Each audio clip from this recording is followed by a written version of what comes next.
Good evening, everyone. Welcome to the regularly scheduled June school committee meeting. Today is Tuesday, June 9th, 2026. It's 6:30 at the Abington Middle High School. At this time, I would like everyone to stand and salute the flag. I pledge allegiance to the flag of the United States of America and to the republic for which it stands, one nation, under God, indivisible, with liberty and justice for all. Thank you, everyone. Just before we have our hearing of visitors, I just wanted to make a brief statement because I know there's been some commentary on social media and around town. So bear with me for a minute. I would like to provide a brief update regarding the recent transportation contract award. Massachusetts public procurement law requires school districts to conduct a fair, transparent, and competitive bidding process for transportation services. The Abington Public Schools developed a detailed specifications outlining expectations for safety, staffing, fleet standards, maintenance, training, and service requirements. Vendors then submit bids to the district. Under state law, contracts are awarded to the lowest responsive and responsible bidder. This means the successful vendor must not only submit the lowest qualifying bid, but also demonstrate the ability, experience, resource, and operational capacity to meet the district's needs. Following a thorough review of proposals, North Reading Transportation, also known as NRT, was determined to be the lowest responsive and responsible bidder and was awarded the contract. Our priority remains the safe and reliable transportation of our Abington students. We will work closely with NRT throughout the transition process to ensure continued high-quality service for our families. At this time, I'd like to open it up for public comment on either this topic or any topic on today's agenda. Go ahead if you want to step up to the podium, state your name and address for the records, please. Hi, can you hear me? I don't know. No. Okay. Hi, this is Sabrina Sherrick-Kane, 105 North Ave. I'm just here on behalf of myself and other substitutes. I'm here tonight to learn more about and advocate for the substitute compensation pay for the upcoming year. It had come to my attention that, if you had a degree, you would, have a higher pay scale. Okay, I get that. They've earned it. They've worked hard for it. Someone like myself, who has been in the school system for 12 years, I had to step aside for about a year, but now I'm back. I've been back for 3 years subbing. I just feel with my qualifications and experience that people like myself should be entitled to a little bit more of that pay scale. I'm not really sure. I have all my qualifications I could read off. If you don't mind, just a couple. Just because I feel like with myself, with all this experience, we have first-year paras coming in, making more than myself. I've been here for 15 years. I've been a dedicated employee. I get along well with all the teachers. You know what I'm saying? Just real quick, I'm CPR certified. I've attended all professional development classes here. I'm restraint trained. I'm ALICE trained.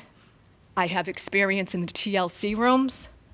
And while I was off for that year, I attended Massasoit Community College and got my EEC qualification. So yes, it's not a degree, but it is an education. People who earn their degrees, again, that's fabulous. But it's I'm just gonna say, not knocking anybody here, business. Well, what's that got to do with education? I have that experience, 15 years of it. Again, I just wanna be considered either something straight across the board or maybe more of a one-on-one basis for someone like me. Again, with all my service, all my experience, the first-year paras coming in don't have any of these qualifications. I do. And I feel people like myself should be considered at that compensation of me coming in every day, as much as I come in making whatever the scale is this year. I'm just ballparking, $15, $20 more a day. And some of them can't even go into TLC rooms, where again, that's not my expertise in those rooms, but I can well manage and be put into one of those rooms and jump into action. Again, first year paras, they don't have those qualifications. They can't help out in those rooms. I can. So I'm just asking if at tonight's meeting, again, to try to decide if we can do something for substitutions straight across the board, or a one-on-one basis for that pay scale. That's it. That's Thank all I you. have to say, I guess. Thank you so much for your time. Thank you.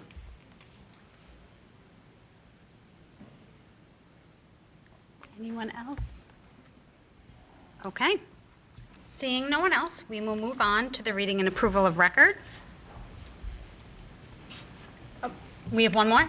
Okay, come on up. If you could just state your name and address, please. You can come right up to the podium. Yep, right where the computer is.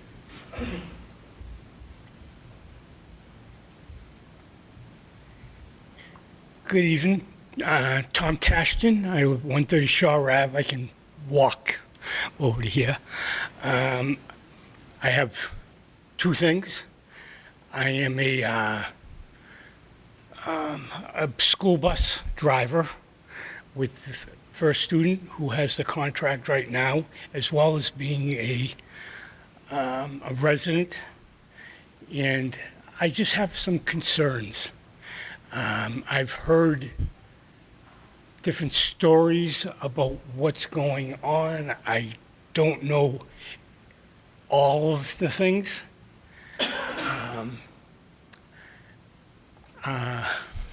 I just walked in, so I'm trying to catch my thoughts. I have a small letter signed by many of the employees of my lot with our concerns, and that I'd like to give when I can, well, pass it in. Sure. See how I want to put this. We've, as the school bus drivers, we have come taking care of the children of this town, picked them up, taken them back and forth. We do not know the new bus company. We have heard stories. I'm sure we all have. We hear what's going on right now in Marlborough. There is a story of them losing their contracts, and that's why there are so many buses that they have to fill, that they're coming here so far from where their normal area is. I'm just trying to catch up. I literally just came running up the stairs. We want to make sure that the children are taken care of correctly. Sometimes if you listen to our radios in the afternoon, it gets quite confusing. We will go to a house, someone will not be there. We may have to go back 2 or 3 times. I have heard stories that this new company may have a problem going back multiple times. That I've heard stories that they have had people not show up for work and just on a run. We've had problems ourselves, but we are having the 2 school systems that we're in right now. We work very hard to make sure everyone gets home safely. We don't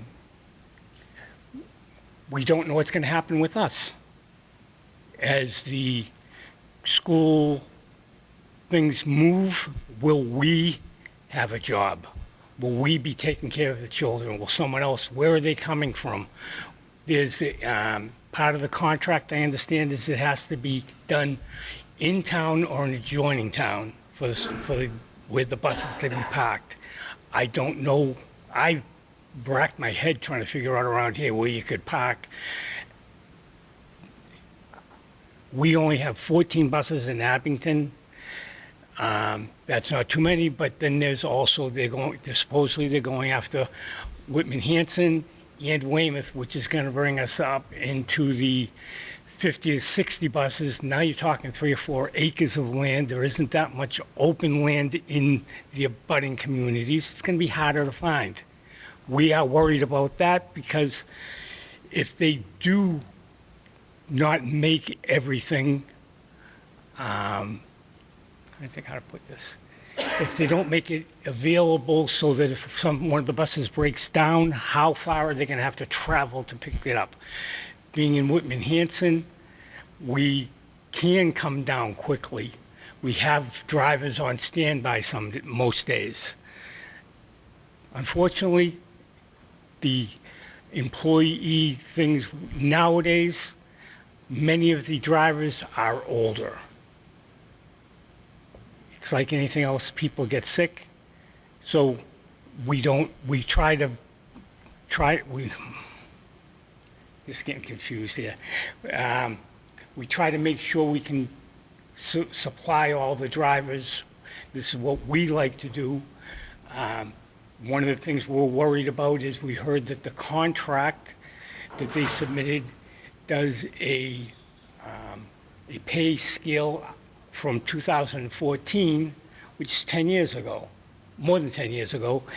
And with the COVID and everything that went through, the amount of money that has come through the systems with raises and different stuff, we're worried that we may not be able to be paid to the same scale as we're used to, that it may affect how they bring employees to the school system. One of the things I had heard was in France, and that was one of the things, $7 an hour.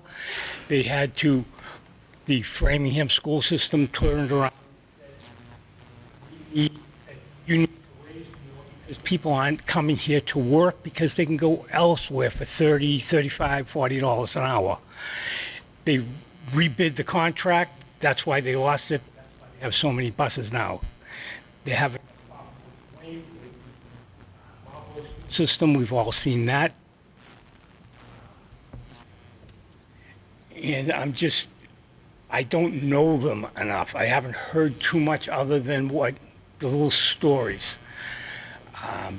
Could there be a problem where they come in at this price with the 2014 numbers and turn around and then have to rebid the contract afterwards?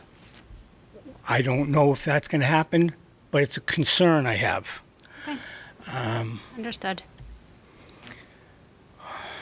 Trying to think of what else.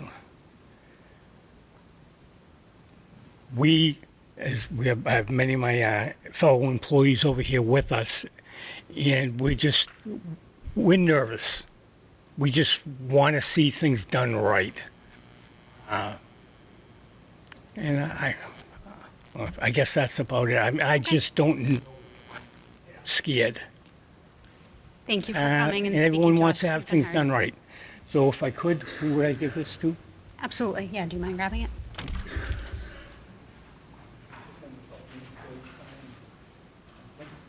Thank you.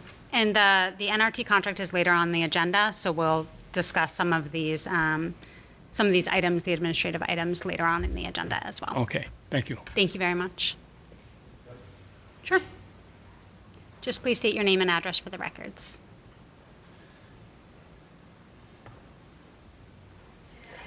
Hi, my name is Bill. I'm an Abington resident. I drive a school bus for Abington. Sorry, can I just ask you to state your address, please, just for the minutes? Excuse me? State your address, please. 60 Patterson Street, Okay, and Bill's last name? F32, the Stonegate Square condominiums. Okay. Been there since 1985. And your last name? I'm sorry, I didn't I catch bought it. it brand new when they first built them. And at that point in time, this town wouldn't even allow condos. And the development originally was supposed to be 96 units.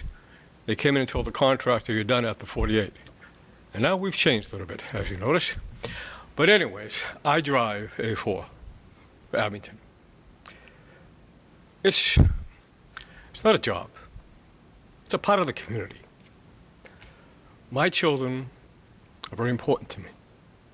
I have relationships with their siblings, their parents, their fathers. One of my child's dads is a state trooper. Okay, he sits out there and he makes sure they don't run my sign. I love this job because of the kids. That's it. My fear is the company you're about to hire may not have that same feeling. I'm going to tell you right now, I have a lot of parents who are very upset that I may not be sitting in that seat next year.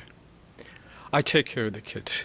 If there's someone not home, I make sure that there's somebody for them, or I turn around and I go back and I bring them home. I do what it is to make sure they're safe. My kids, I get letters from them telling them how much they love me. They call me Captain Bill. So my point is very simple. You're looking at a money issue. It's not about money. It's about who's going to care for these children like they're their own. Us drivers, we do. And think real hard about that before you make your final decision. Thank you. Thank you. Anyone else for public comment? Okay, seeing none, we're going to move on to the reading and approval of records.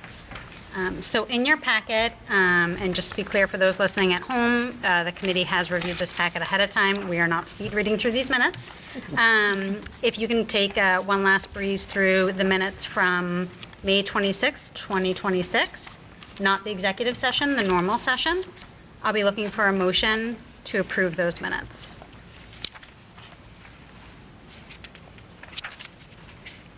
I'll make the motion. I'll second. All in favor? Aye. Aye. Great, thank you. And next up in your packet is the executive session, also on May 26, 2026.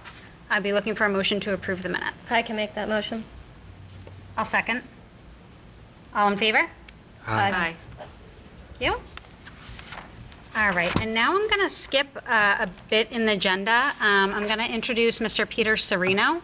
We have a number of individuals here that we want to ensure they don't stay through the whole meeting if they don't want to, so we're going to move them up on the agenda.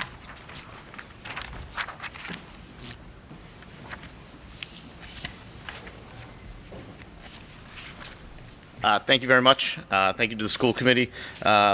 Just wanted to take a moment tonight to recognize some of our outstanding student athletes. We have many of them, but in the past several weeks, our Abington High School track teams have excelled to a level that we have not previously seen in school history. So this past weekend, we had a number of students compete at the Meet of Champions, which was all divisions, including our state relay team, not only winning, but setting the Massachusetts state record. And the previous weekend at the divisional state meet, our boys team won the state championship for Division 6, and we had 6 different events, 5 individual events and 1 relay where our students were named state champions. So I wanted to take a moment to recognize their hard work tonight, obviously athletically, but they are also outstanding students as well, and we're very proud to have them represent us and to wear Abington at the track meets and everywhere else that they go. So I'm going to ask Principal Bourne to help me as we call some of these students up to recognize them. We do have something for them to commemorate their individual state championship.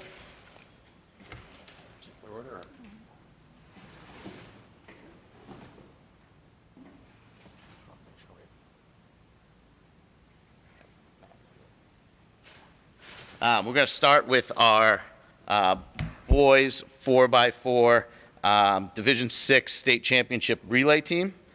So that consisted of Naz Paulding. You guys can come on up. Lucas. Nathan Calcano, Max Wilkinson, and Brendan Ward, who couldn't be here tonight.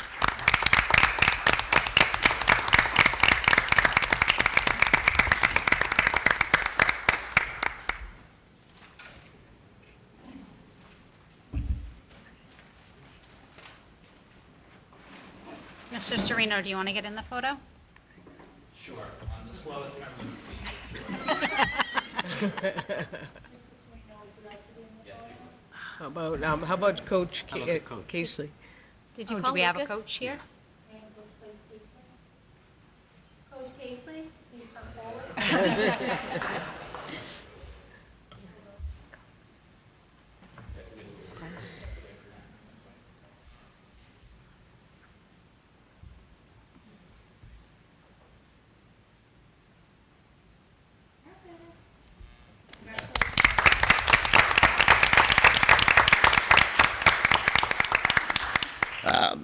And now some individual state championship winners.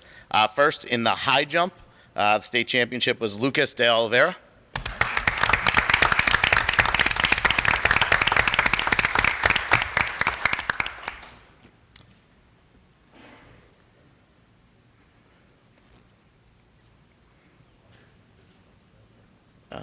Sure.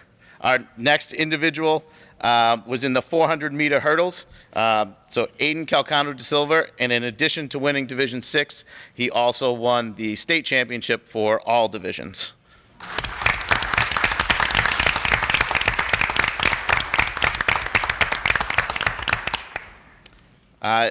Division 4 400-meter, Division 6 400-meter state championship, Nathan Calcano de Silva.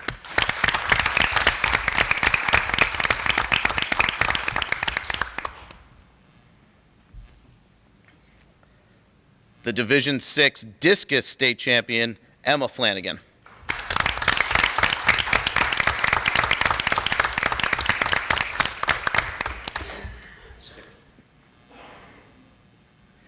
And the Division 6 shot put state champion, Samaya Harrison.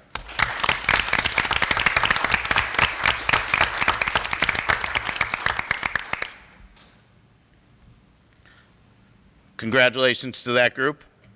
Just as they're taking that picture, just of note to put it into historical perspective. Previously, we believe there was only one individual Division State Championship in school history. So to have this many in 1 year is truly a remarkable accomplishment. And I'd also like to wish the Calcano brothers, Naz and Lucas, good luck this weekend as they compete at the New England Regional Championships in Maine. Thank you.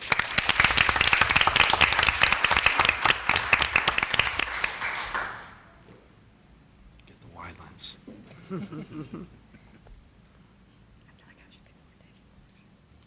thank you. Congratulations.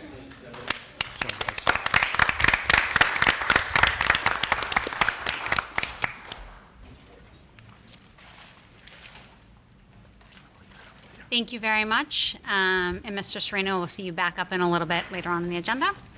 Congratulations to all of our students, to our coaches, to their teammates for a very successful season that is not quite over for some.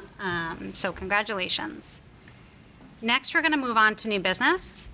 So the next item on the agenda is the appointment of the school committee representative to the Abington Cable Access Board of Directors. So Abington CAM has a representative appointed by the school committee. We've talked about that at previous meetings. We have one statement of interest. Because there's only one statement of interest, I'm be looking for a motion to appoint Kathy Martin to the Abington CAM Board of Directors. If you have any questions, feel free to ask. If not, I'll make that motion. I can second. All in favor? Aye. Aye. Congratulations, Kathy, and thank you for your service.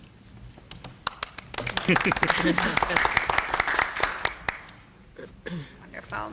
And next up, we have the report of the principals. So first up, I'm going to welcome Mr. Jonathan Bourne to go over the Abington High School Student Handbook changes.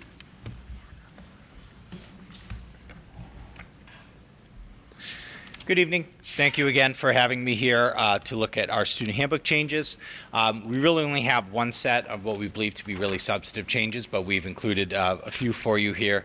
The first would be on page 25, and that's the inclusion of the community eligibility provision. This is the identical language that this body approved in the winter for the program of studies. We just felt it prudent to repeat that here in our student handbook. The second was a rather late add. Technology is always one step ahead. And so we added, believe it or not, eyewear to our electronic devices policy. That's a new wrinkle. Credit to the graduating class of 26 for keeping us on the cutting edge of technology, stopping, as it will, distracting to technology. So Meta glasses, if you're not aware, can record and do other things. So we just updated our policy to include eyeglasses in general, not any specific brands that are Wi-Fi or AI enabled. And then the final piece is just to highlight again the charge for certain co-curricular clubs and updating the list. We have some new clubs. We did have a couple clubs that expressed an interest in being waived based on the service nature of their organization. But if they did not get that communication to me by the time of this publication, they still have an opportunity in the fall to follow up. And that is the bulk of our updates, including a few new clubs. I believe it's already been shared with this group that DECA is something we're happy to be launching next year, in addition to the Art Club, the newly formed Veteran Appreciation Club, and the nascent but hopefully growing History Club at Abington High School. Just wanted to open up for any questions related to the handbook. Go ahead.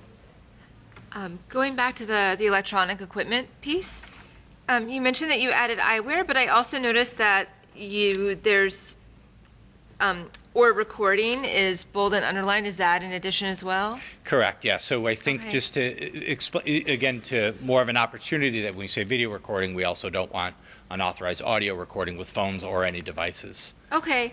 I also was just curious about the choice of words, school atmosphere. Is that meant to be like inclusive for like buses, field trips, or can you just clarify what you mean by school atmosphere if it's more than? Yeah, it is generally just frankly centering the classroom and the Okay. functionality of the classroom, because as you may know, we do allow during passing time, lunch, and certain unstructured times like that, like the bus students use the electronics, so it is more Okay. focused on classroom Okay. culture, classroom management. Okay, so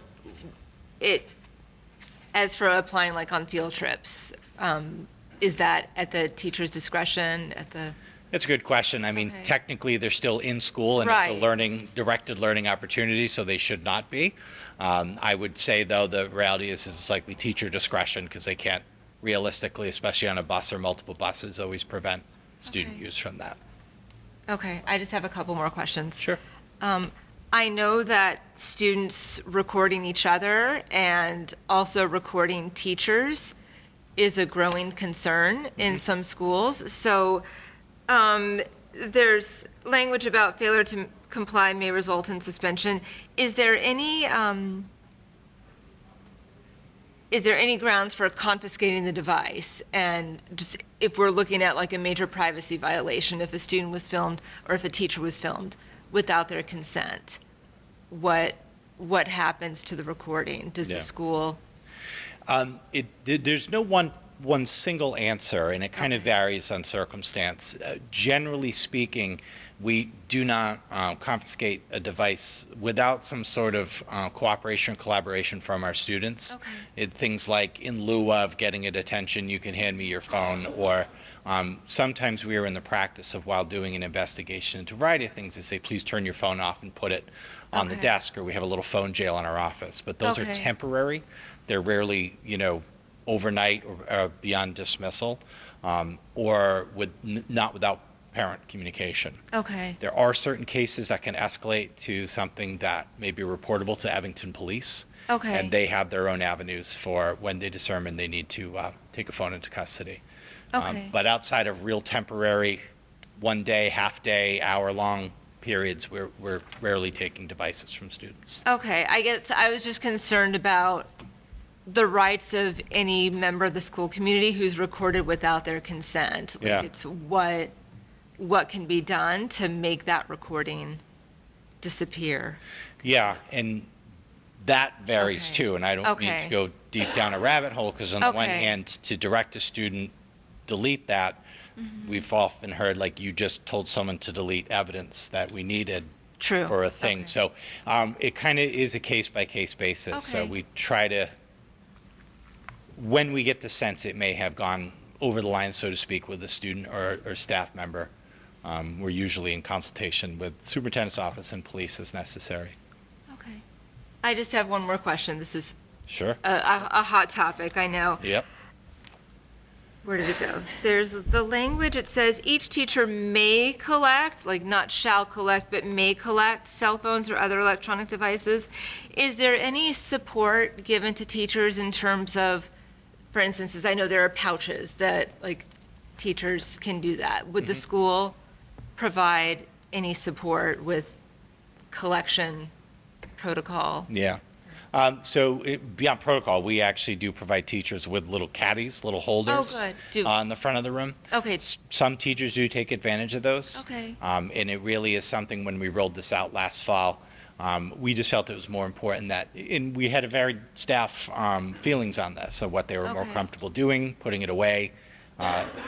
Just if I could, if you've experienced teenagers in their phones, like, I have. that's a tough thing to sometimes extract that from them. Certain teachers are much more comfortable or able to communicate with their class and contract where they go up front. Others are Okay. very good to be like, put them in your backpacks, keep them off their Okay. way, and a lot of kids comply.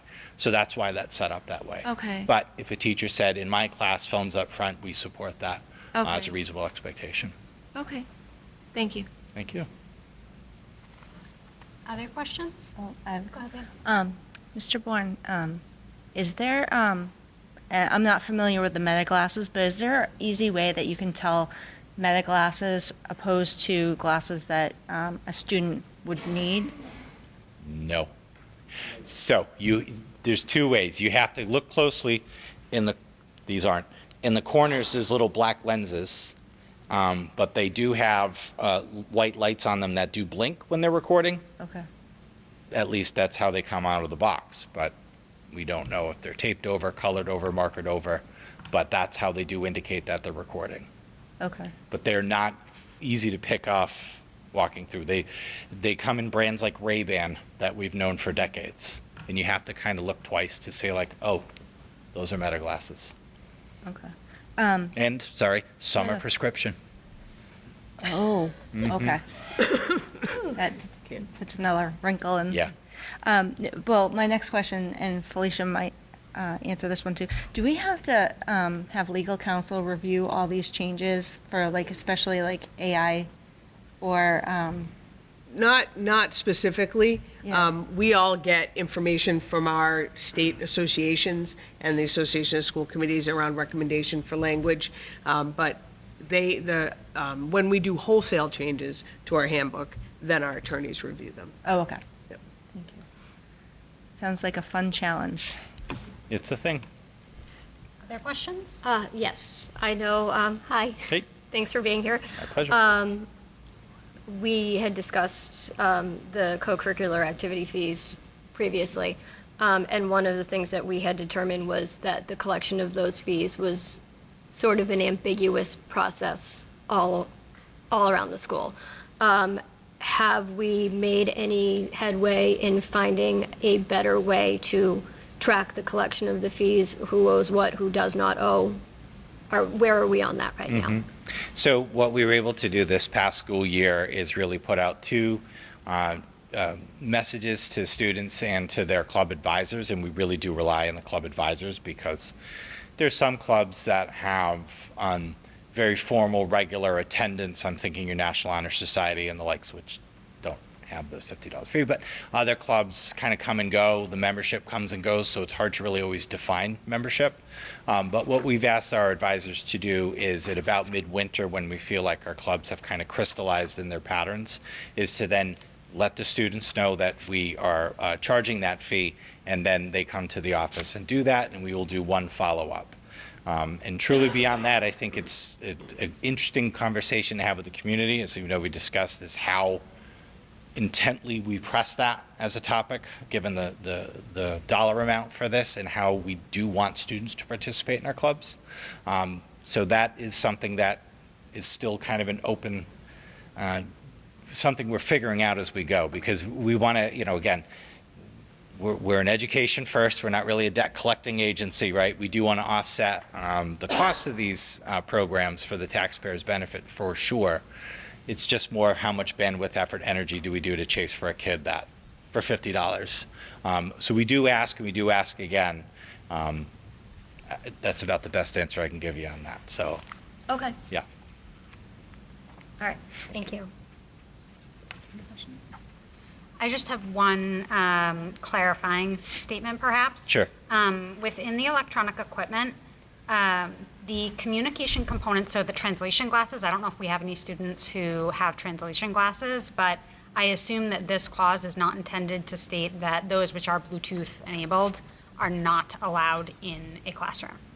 Yeah, Clarify. thank you. I think really underscoring pretty much anything we do when it comes to any student rule or restriction is this concept of reasonableness, right? And I think if there are, and I'm learning if they in fact do transition through Bluetooth.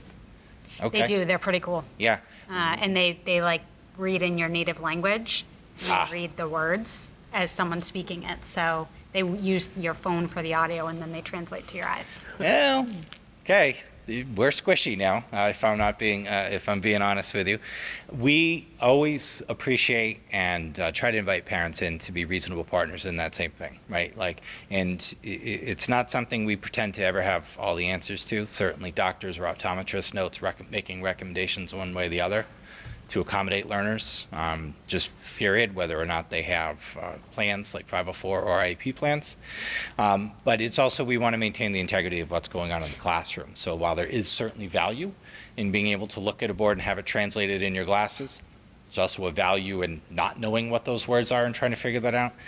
So I think it just more speaks to, if I may, this emerging forefront that we're on, trying to make sure we're right-sizing the importance of classroom learning with technology that is outpacing a lot of 50-year-old principles, shall we say, and what we're comfortable with doing. I don't know if that quite answers it. So it's not, I think each case is a case-by-case basis. Okay. And we've enjoyed a really good connection with kids and families in capacity to do those things. But certainly, if I'm back in a year saying, oof, good one, we're on that, add those to the list, or what have you, we'd certainly follow up. Okay, great. Thank you.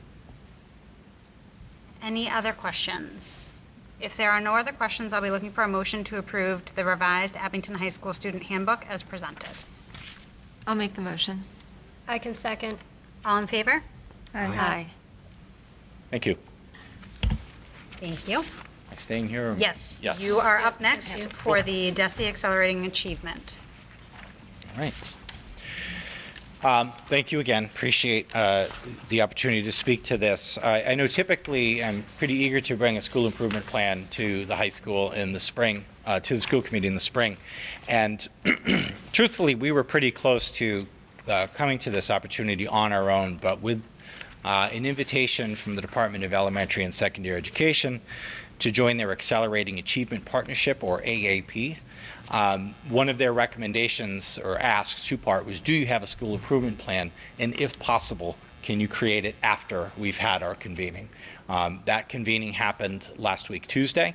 Dr. Basta joined me and 3 other members of the Abington High School teaching team to what I thought was a really powerful, productive, positive meeting that speaks to some real opportunities and helped giving us some focus on what can lay ahead.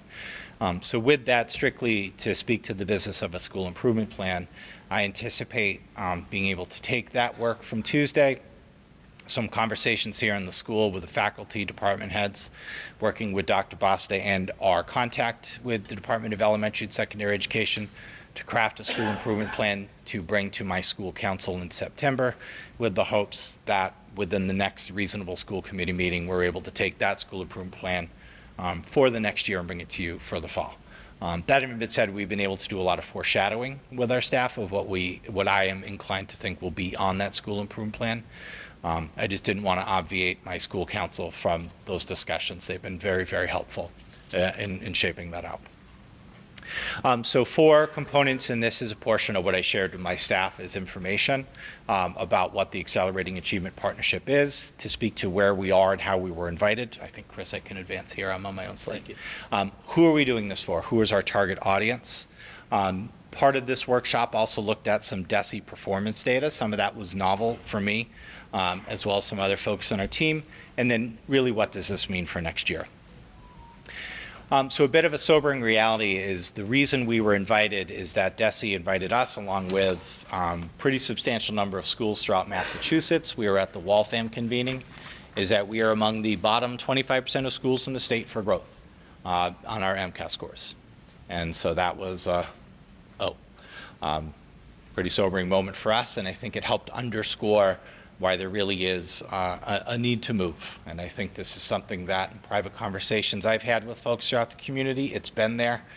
This just helped put a little bit of emphasis behind the need to move. Some of the data that we learned. This is a new piece of data that I learned about Tuesday.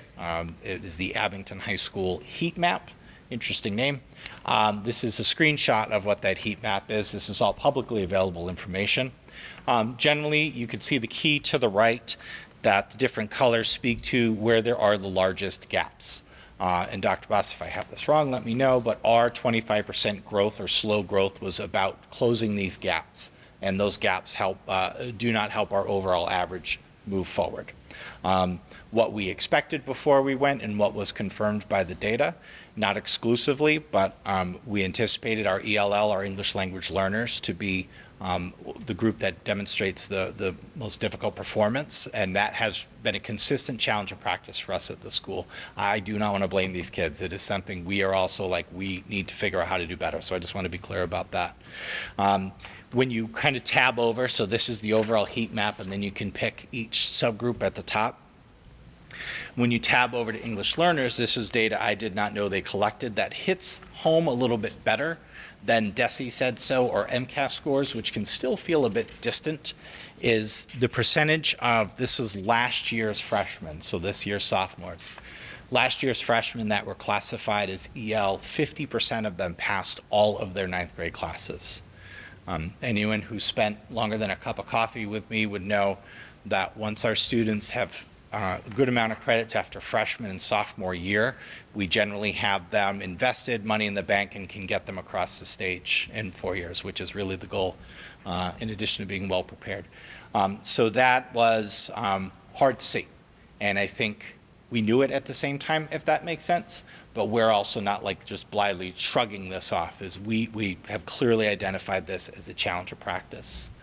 To try to pull out some other subgroups that are of particular interest, and I think it speaks to the unique nature that we need to focus on our EL students, but not exclusively, is 91.7% of our students with disabilities, which would account for 92 students.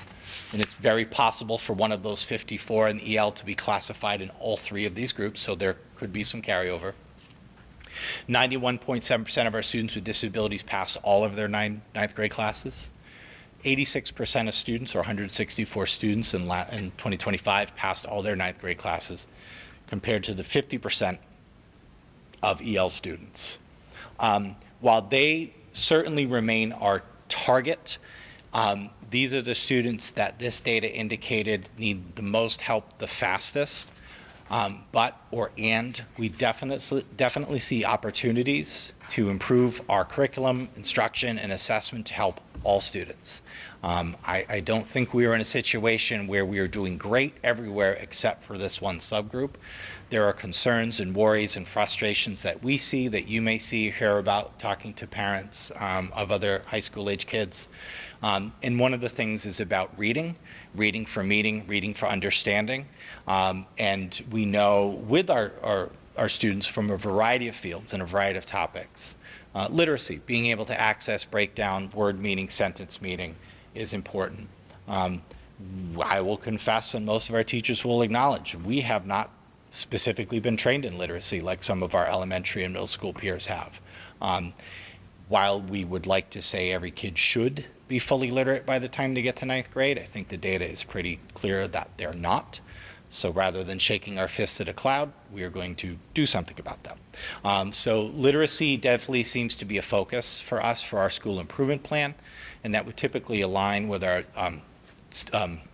student learning SMART goals for educators, some of the workshops that we're going to do, and how to align those curriculum instruction and assessment practices to not only target our state standards at grade level work, but how we create inroads and break down vocabulary literacy and other words to meet those standards.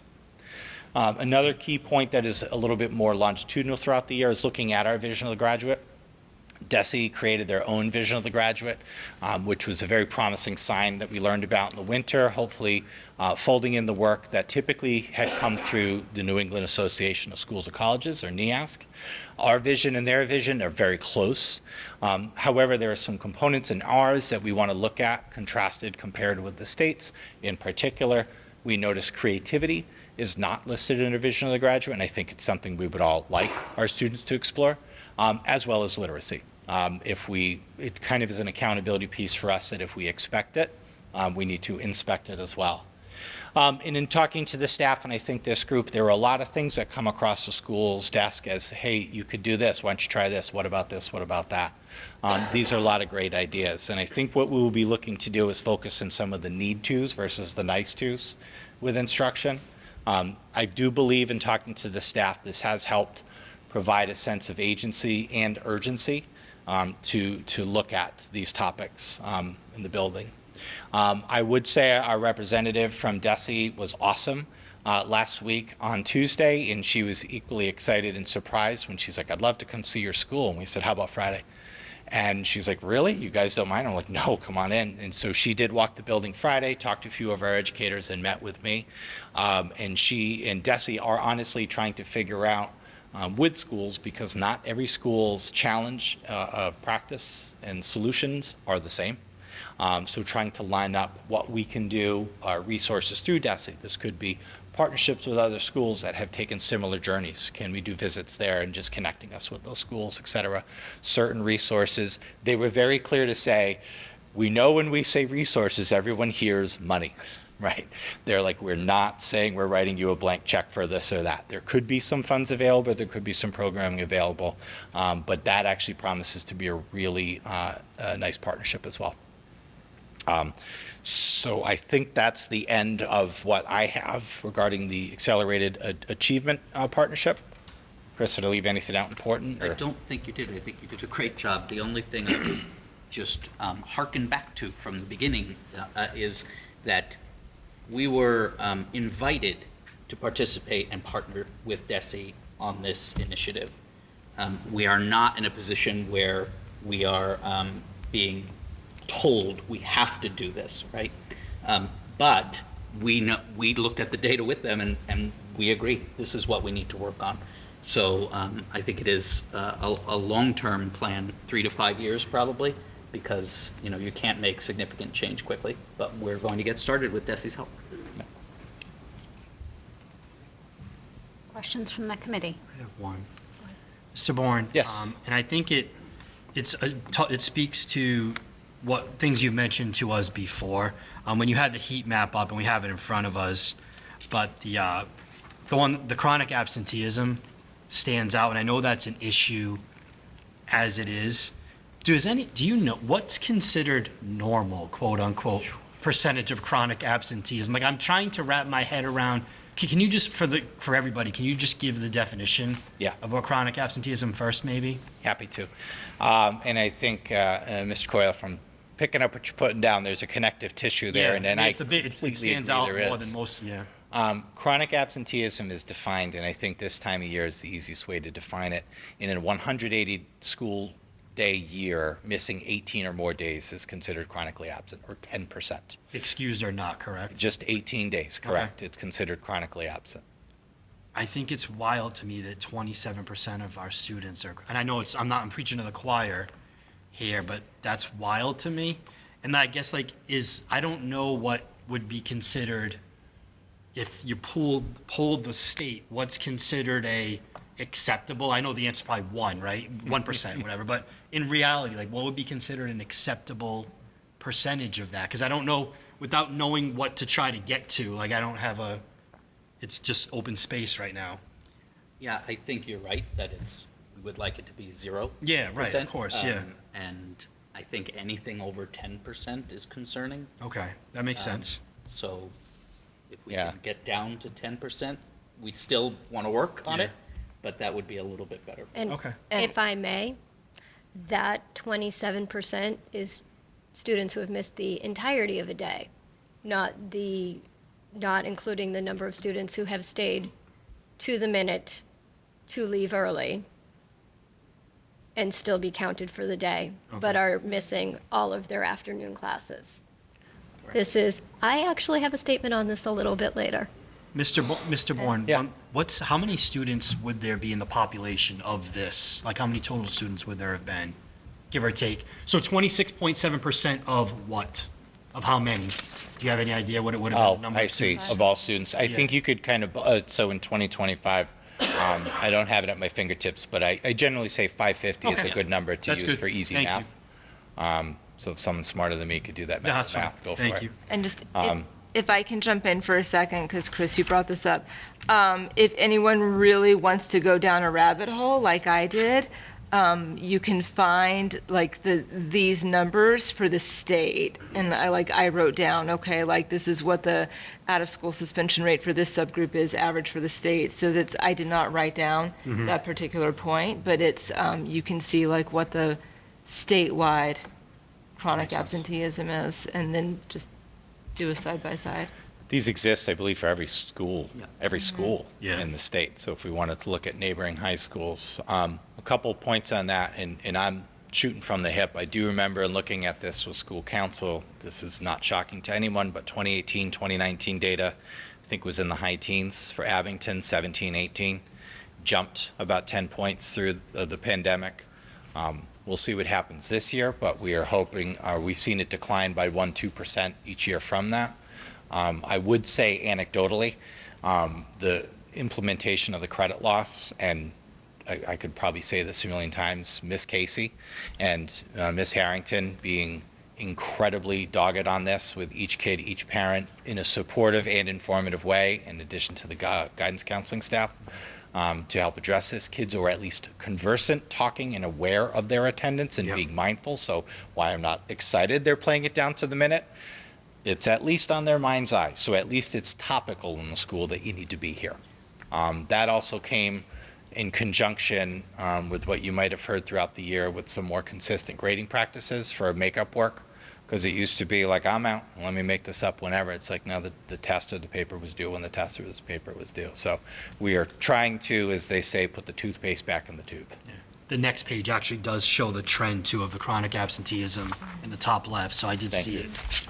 Yeah, It was crazy coming out of COVID. So. And that is the, just that English learner subgroup. No, That's the not whole gray school. says all students rate though. Oh, okay, thank you, yeah. Yeah.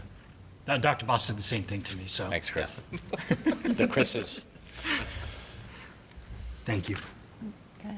Thank you, Mr. Bourne. Thank you. I was going to say thank you for bringing this topic up, because I think this is great.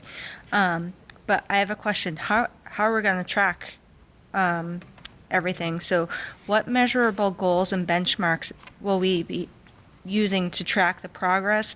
And how will the district determine whether interventions are actually improving student learning? That's a really good question. And I think one of the things that is tough is typically feelings about MCAS aside, it was a common assessment that we were able to look at cohort to cohort to see student performance.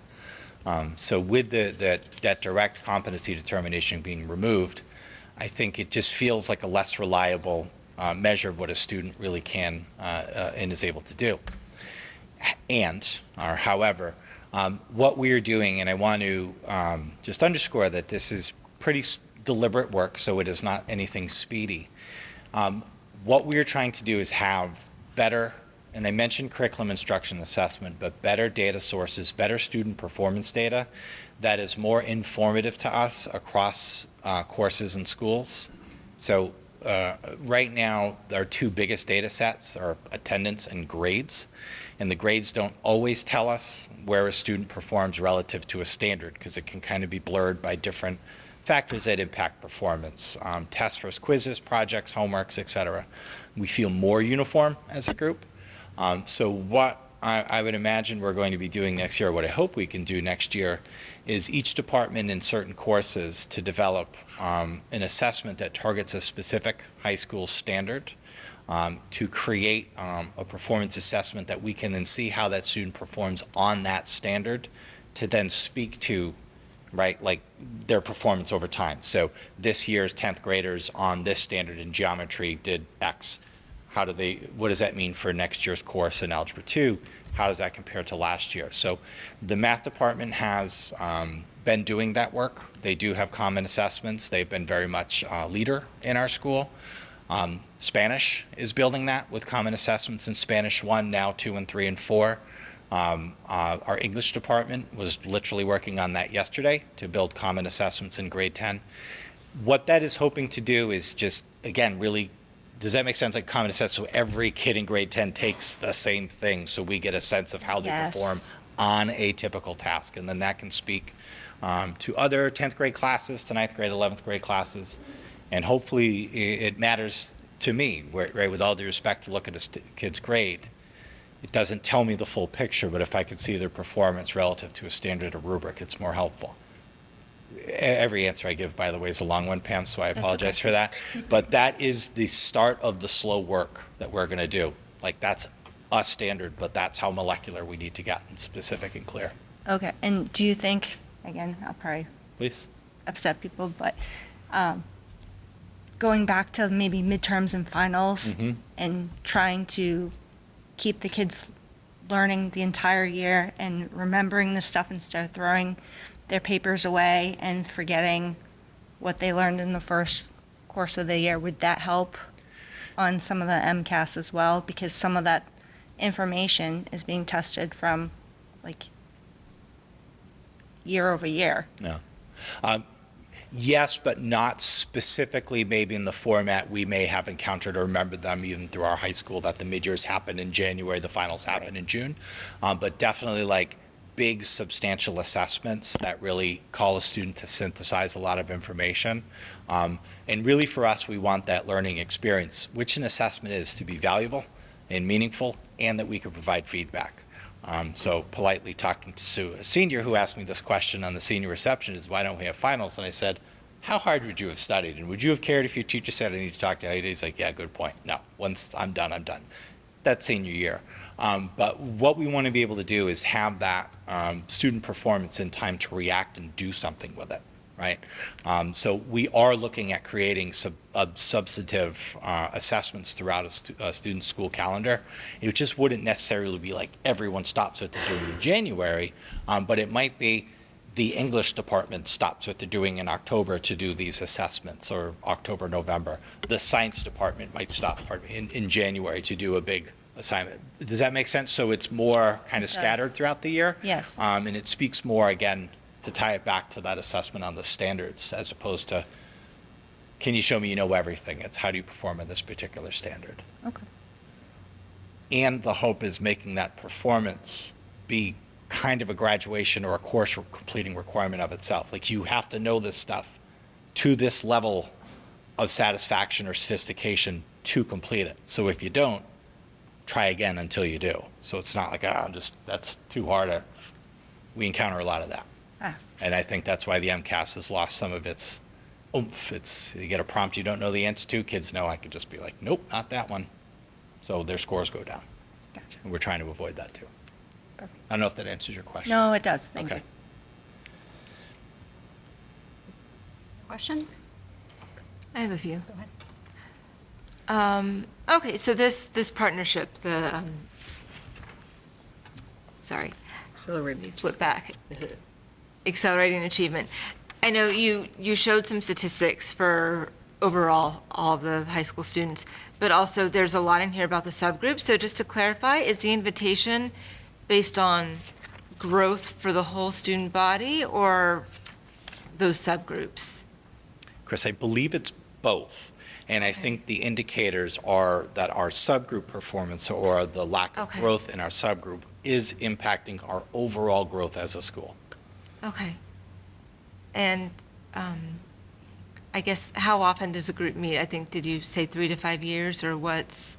You know, we truly don't know. And I think Okay.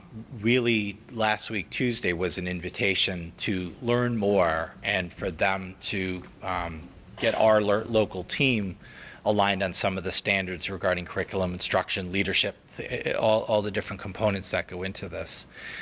There are certain schools that are like at step 1. We feel like we're about step 2, step 2.5, and so they're pretty excited to work with us on that. Okay. What that partnership looks like, I think, depends on what we need.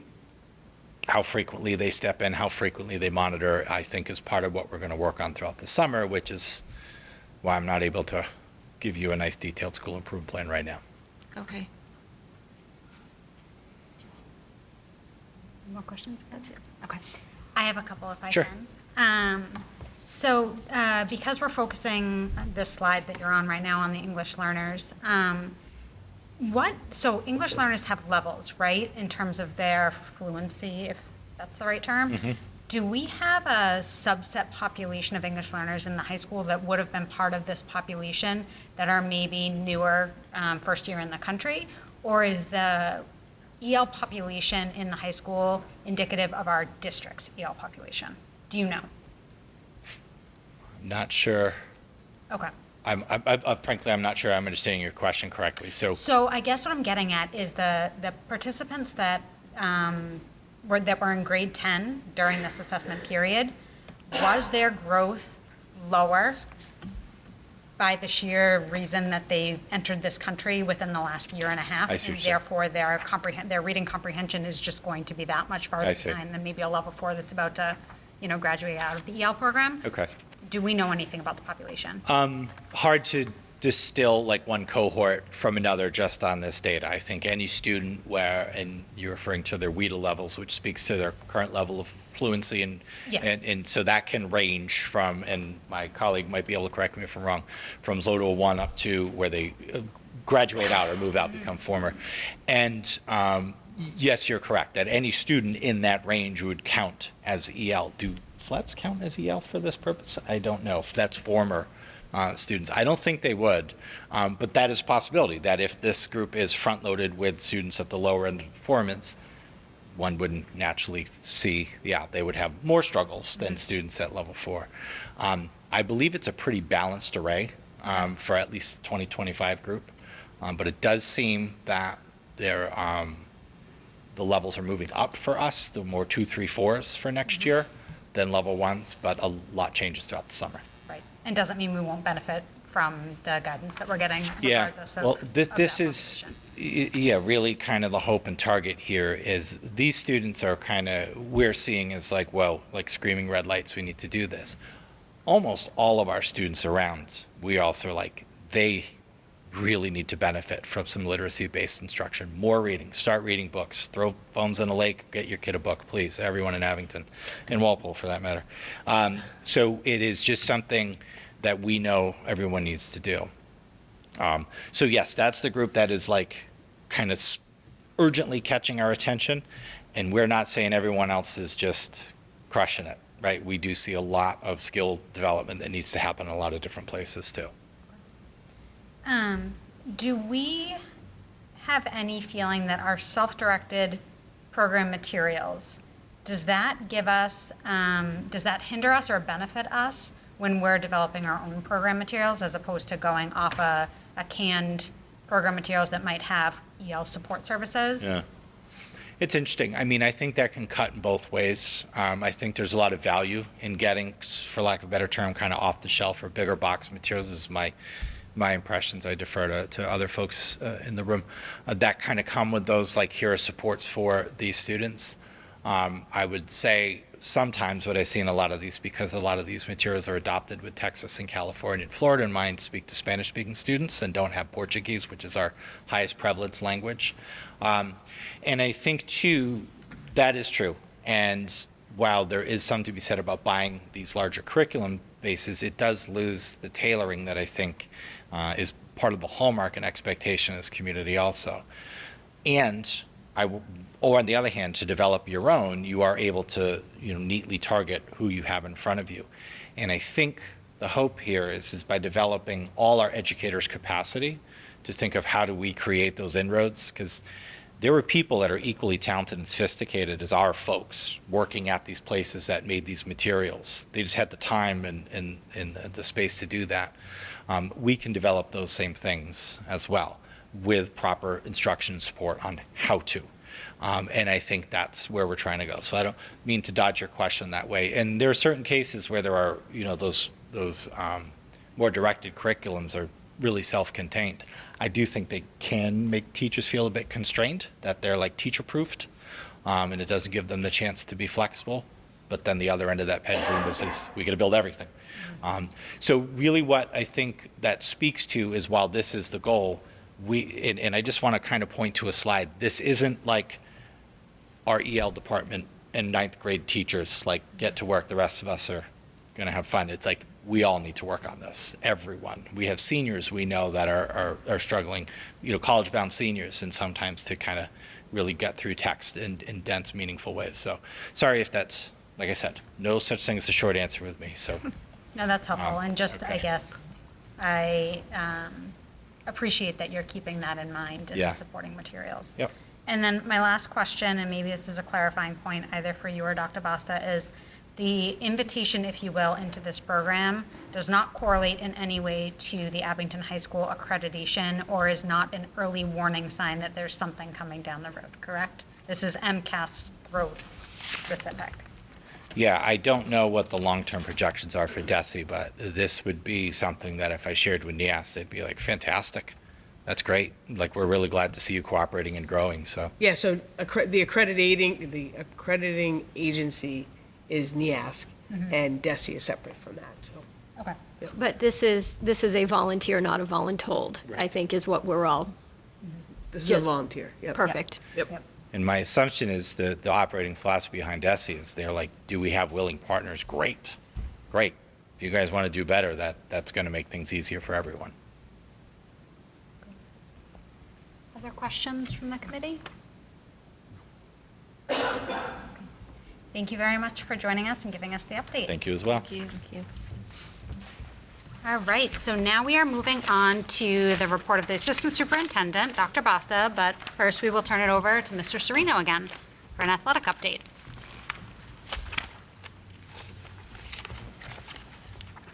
Thank you for the opportunity to kind of give a brief overview of the athletic department. I could talk on the athletic department for quite some time, so I'll try and keep it brief, but if there are any questions or you need further explanation or anything, please just ask. So all of the statistics I'm going to share are based off of this school year. So if I'm referencing a grade or a situation, it's based off of this school year. So we have a pretty robust athletic department for a school our size. I think it's important to keep that in mind. We have just over 500 students, about 530. So while we would like to offer more sports, you need more kids to offer more sports.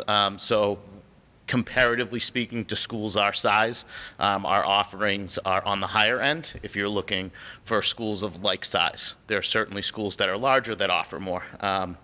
But we had 672 total participants. Thank you. 672 total participants this year. And that obviously is more than the students we have. So if you play 3 sports, you would count as 3 participants. We had 376 unique participants. So 376 students played at least a sport. And that includes students in grades 8 through 12, because we do have some opportunities for 8th graders to participate in sports. Not every sport, but we do utilize the 8th grade waiver for so we can fill out rosters where we either wouldn't be able to offer a team, so then some high school students wouldn't be able to play that sport, or to offer an additional level to kind of give the kids a better experience.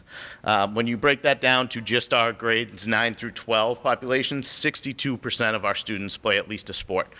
So that's well over half. So that's a good number. Obviously, we'd like to increase it. Hearing Principal Bourne talk about attendance, you have to be in school to play a sport. So the days that we have sports going on, the attendance is very good with our athletes, and when we don't, it is a noticeable drop-off. So the more kids that we can engage, certainly the better. We offer 23 total sports. That includes 2 unified sports, included unified soccer and basketball in that. In the spring, we do offer unified, but they don't compete against other schools.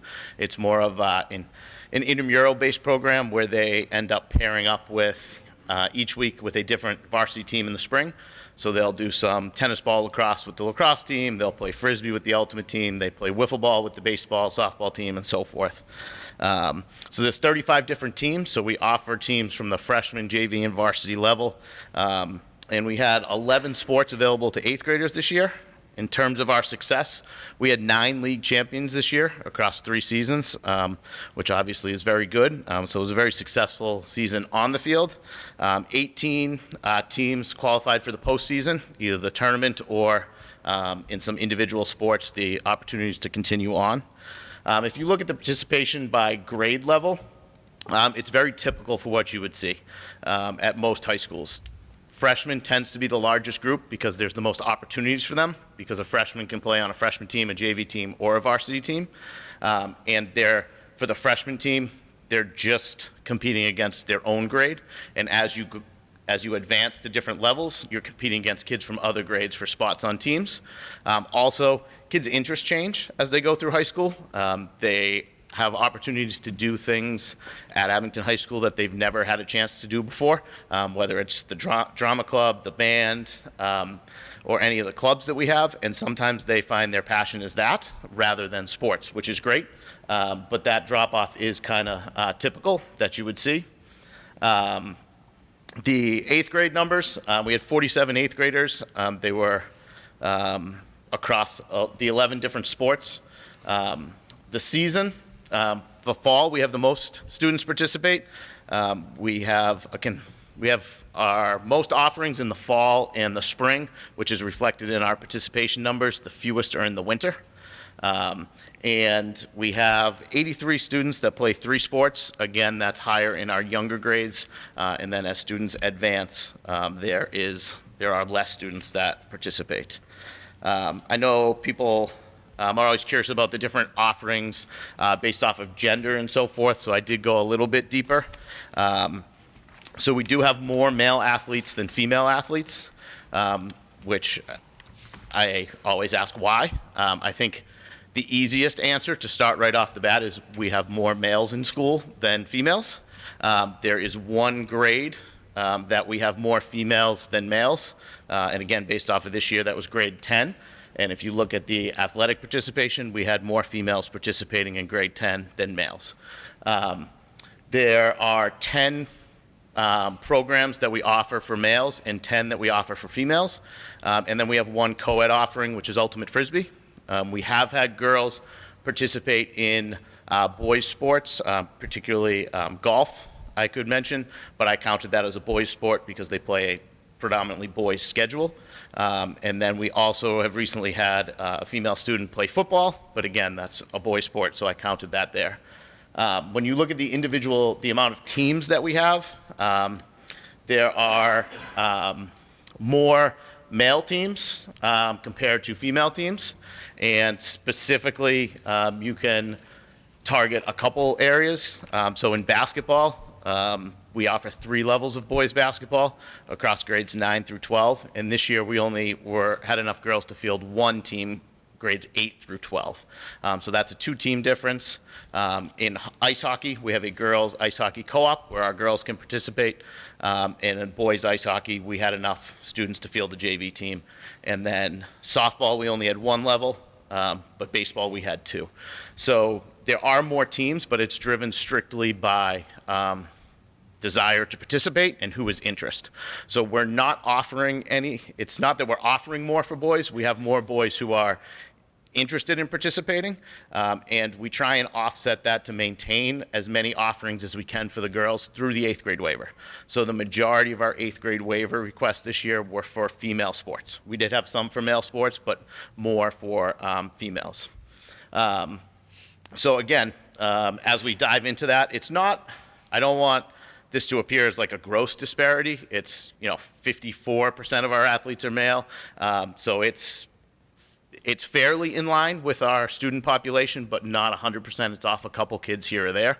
But also, anecdotally, I can say our junior and senior class for males are 2 of our stronger male athletic classes since I have been here, and they happen to be back-to-back. And on the female side, we're just not in our strongest in terms of athletics. We're strong in other areas. So I think that's certainly a factor. And then as you look in the younger grades, it starts to flip a little bit. So this could be very different as we stand here down the road.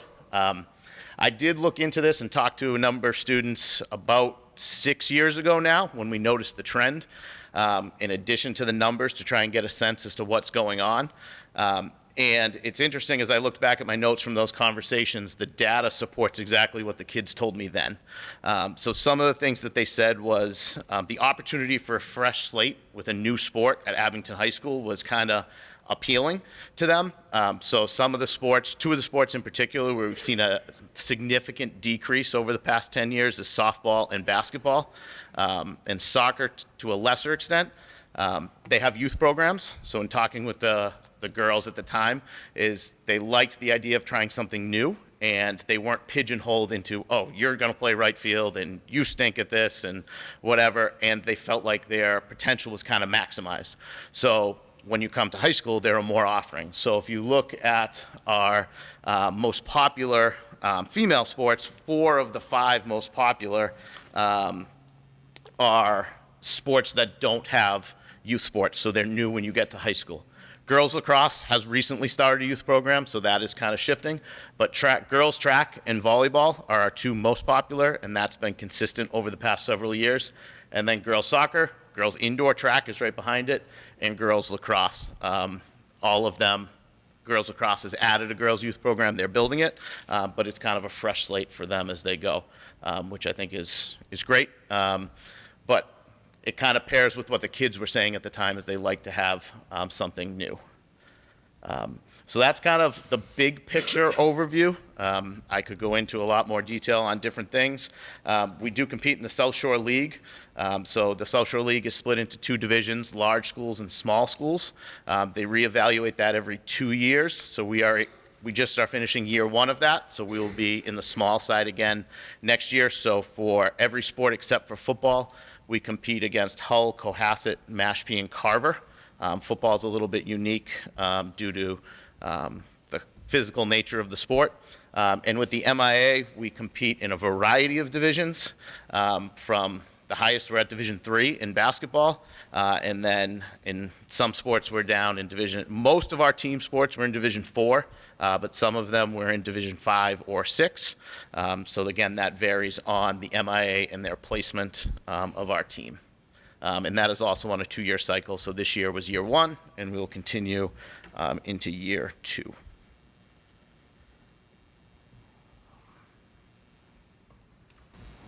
If anybody has any questions on anything. Oh, sorry, go ahead. Scratching my I'm sorry, I have 2. One is a comment. Thank you for your continued support for our unified sports. The unified games are far and away my favorite athletic endeavors of every season. And it just brings out the best in everybody. So thank you for your continued support of that.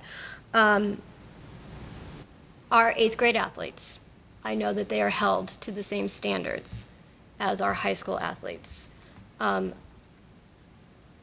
there protocols in place, though, understanding that the learning curve is strong for some of these kids who are hanging with the big dogs? I know that there have been cases in the past of maybe academically holding themselves to the bare minimum until grading time, knowing full well that, or if the teachers are having a little bit more of a struggle with them, is there something in place where it is easier for teachers on the middle school side to maybe have more conversations with the high school coaches to hold these kids to the same accountability that these kids would be held to on the high school side, just by nature of being on this side of the building?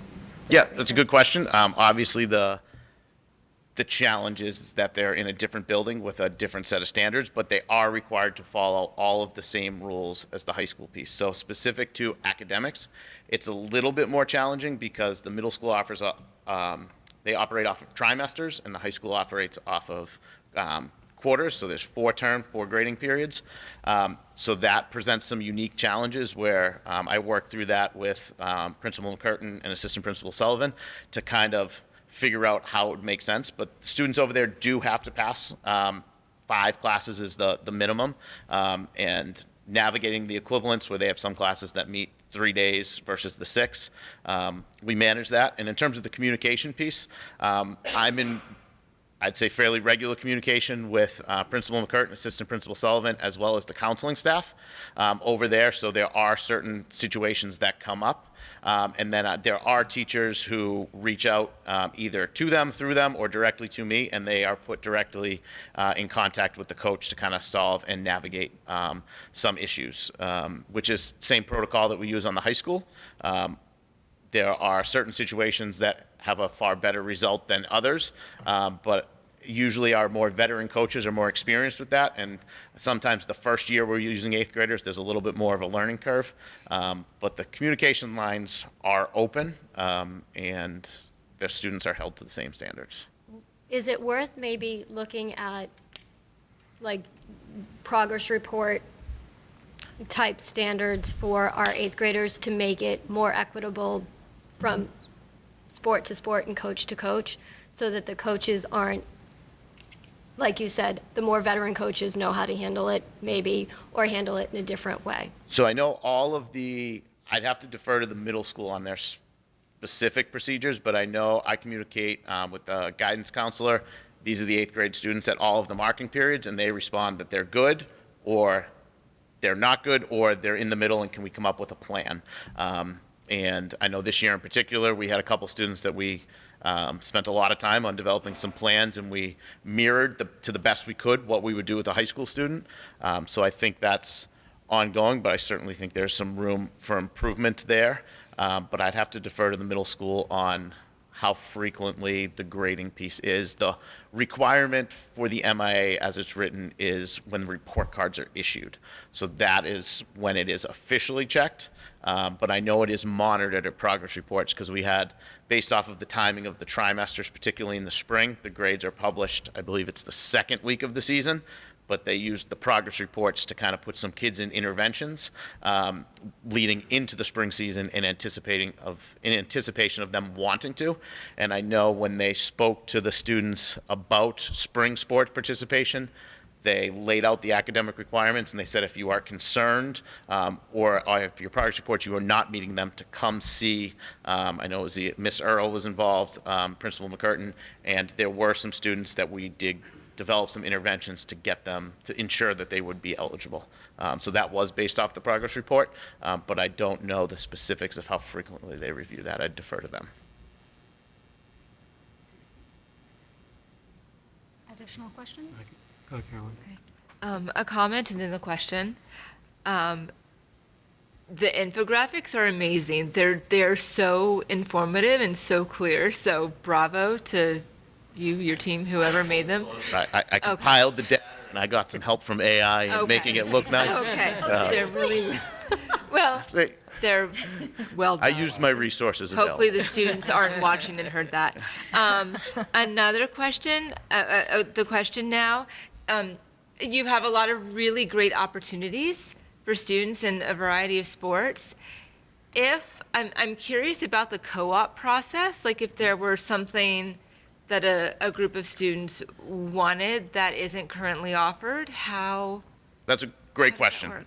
So we have looked at adding a number of sports that we've been successful at and some that we haven't. So it's always student driven. So if there's interest in a sport, we see, is it viable and does it make sense? If there's 2 kids who want to play a sport, it's a little bit more challenging. But if there's 5, 6, 7, depending upon the sport, we look at it. So the first thing we look at is, can we do this ourselves? And we have added a number of sports. I'll use a decade as like the last marker. Volleyball is the biggest one. Indoor track and field is another one that we added. Those we were able to do on our own. Girls ice hockey, we did not have enough, but we had enough interest, and we found originally just Norwell as a partner, and then it expanded to include Situate. So specific to the co-op piece is when we want to do a co-op for our student to participate in a team that is not an Abington High School team, it has to be an approved co-op through the MIA. So there's a set of standards that you have to meet. So if we had students who wanted to play, say, field hockey, we've explored field hockey in the past, we did not have enough interest, but anticipating we might have some, we look for a neighboring community that would make sense and it would work, which is challenging. So one, the geography is a huge factor because our kids have to get there or their kids have to get here. And then 2, you have to look at the school schedules. Do they match? We're still in early start, some are later, so that can present some challenges. And then 3, you need a match in terms of the need for participants. So with girls ice hockey, for example, we have on average about 5 students. So that works because Norwell and Situate on average have about 8 to 10, and it'd be really tight if it was just the two of them, so it fits. Rockland, we explored a co-op with them on girls ice hockey. They were in the same boat as us. They only had about 5, so it didn't work. It still wouldn't be enough. There are other situations where, so we used to have a co-op in wrestling. Ultimately, we weren't having enough interest from our students with Rockland, that Rockland was starting to say, hey, we might need to look for a different partner who's going to send us some more kids consistently for the program. And we were phasing out. We didn't have any underclassmen, so we dissolved the co-op. Our student who was involved was able to finish his career, and now they're co-opted with Norwell.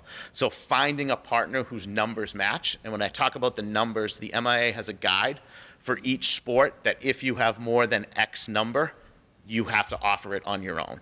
And if the two schools combined vastly exceed that, then they might say no. So you can't, and the reason for that is competitive equity, to try and make sure that you aren't building these super teams, and the motivation for co-ops has to be a numbers thing. It can't be mathematical in terms of finances or scheduling, facilities, different things. It truly has to be, you can't offer this on your own, and if you add this school, you can have a legitimate team, but not a super team. I don't know if that answers the question. No, that's very helpful. Thank you. Hey, Mr. Sereno. Two statements. First, congrats to the boys track team on a state title. And also, I wanted to commend you and probably Mr. Leonelli on the collaboration that started this past boys basketball season with the collaboration with the band. At some of the games, I heard many people excited about that. It was a great atmosphere, and it worked out there. So I just wanted to give you a chance to commend you on that. Quick question on grade 8. I guess maybe a couple parts. Do you think it's working as you hoped for when you first started to bring this in? And going forward, do you anticipate any changes to how you look at inviting for certain sports? Is there a certain threshold depending on the sport? Just kind of things like that. Yeah, so I think if I had to decide big picture, yes or no, I'd say yes, it's been successful. Have there been challenges or things that we have learned throughout it? Absolutely. And we try and use those situations to better inform us going forward. Back to Heidi's question, I'd say this year for the first time we had we had multiple-ish academic concerns with 8th graders, so how do we navigate that? And by the spring, I think we were better than the fall. In terms of asking for which sports we apply for, the basic guide is, if we add the 8th graders, does it allow our high school students to have a more true, authentic high school athletic experience? So that might mean allowing us to field the sub-varsity team so we can have kids playing at the appropriate level, or allowing us to fill a roster so we can do different training and so forth. For some sports, I think the easy decisions or easier decisions are when they're going to play on essentially a freshman team. So it's 8th and 9th graders. That's a much more normal thing to do. I think the more challenging piece is when those 8th graders are going to supplant a varsity roster. So you're going to have 8th graders with 12th graders. And those are conversations that are ongoing between myself, the coaching staff, the administration, and kind of get a sense as to, does this work? And that's where we look at previous years. Was it successful? What were some of the challenges that we faced? And every year, every team is a different situation. So we had our spring interest meetings. They wrapped up yesterday. A couple of them were last week. So I've started the conversations with coaches. What makes sense for, what do we apply for next year? And there will be, I anticipate some changes, but those are kind of the guiding principles that we decide on. And is it going to be a good experience for everyone involved? And then we also learn from it when we do have the 8th graders playing on a varsity team. We've done that more often now, so these are some things that if we do decide to do it, that we can put in place and look for to try and manage it better. Yeah, no, you hit on I was hitting on where I was trying to beat around the bush was the varsity aspect of it, and especially physically is one thing, but even emotionally and mentally, that of a 13, 14-year-old and an 18-year-old can be vastly different between that. So I guess more, keeping those in mind too as well when decisions made, not just purely numbers. Yeah, I agree 100%, and it's a real thing. And it's a For me, it's a very difficult thing. I'll use our girls basketball team this year.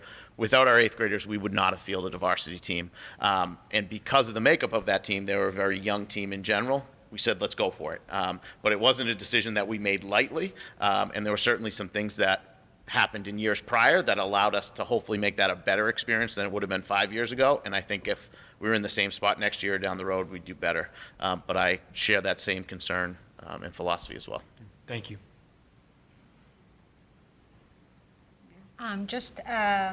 Congratulations. I think 62% of grade 9 through 12 participation is great, especially because we have a lot of other strong, like you were saying, clubs and drama. There's a lot of other programs available for students. So I feel good about that number. I feel great with the male-female split. I appreciate you providing that. That's very helpful.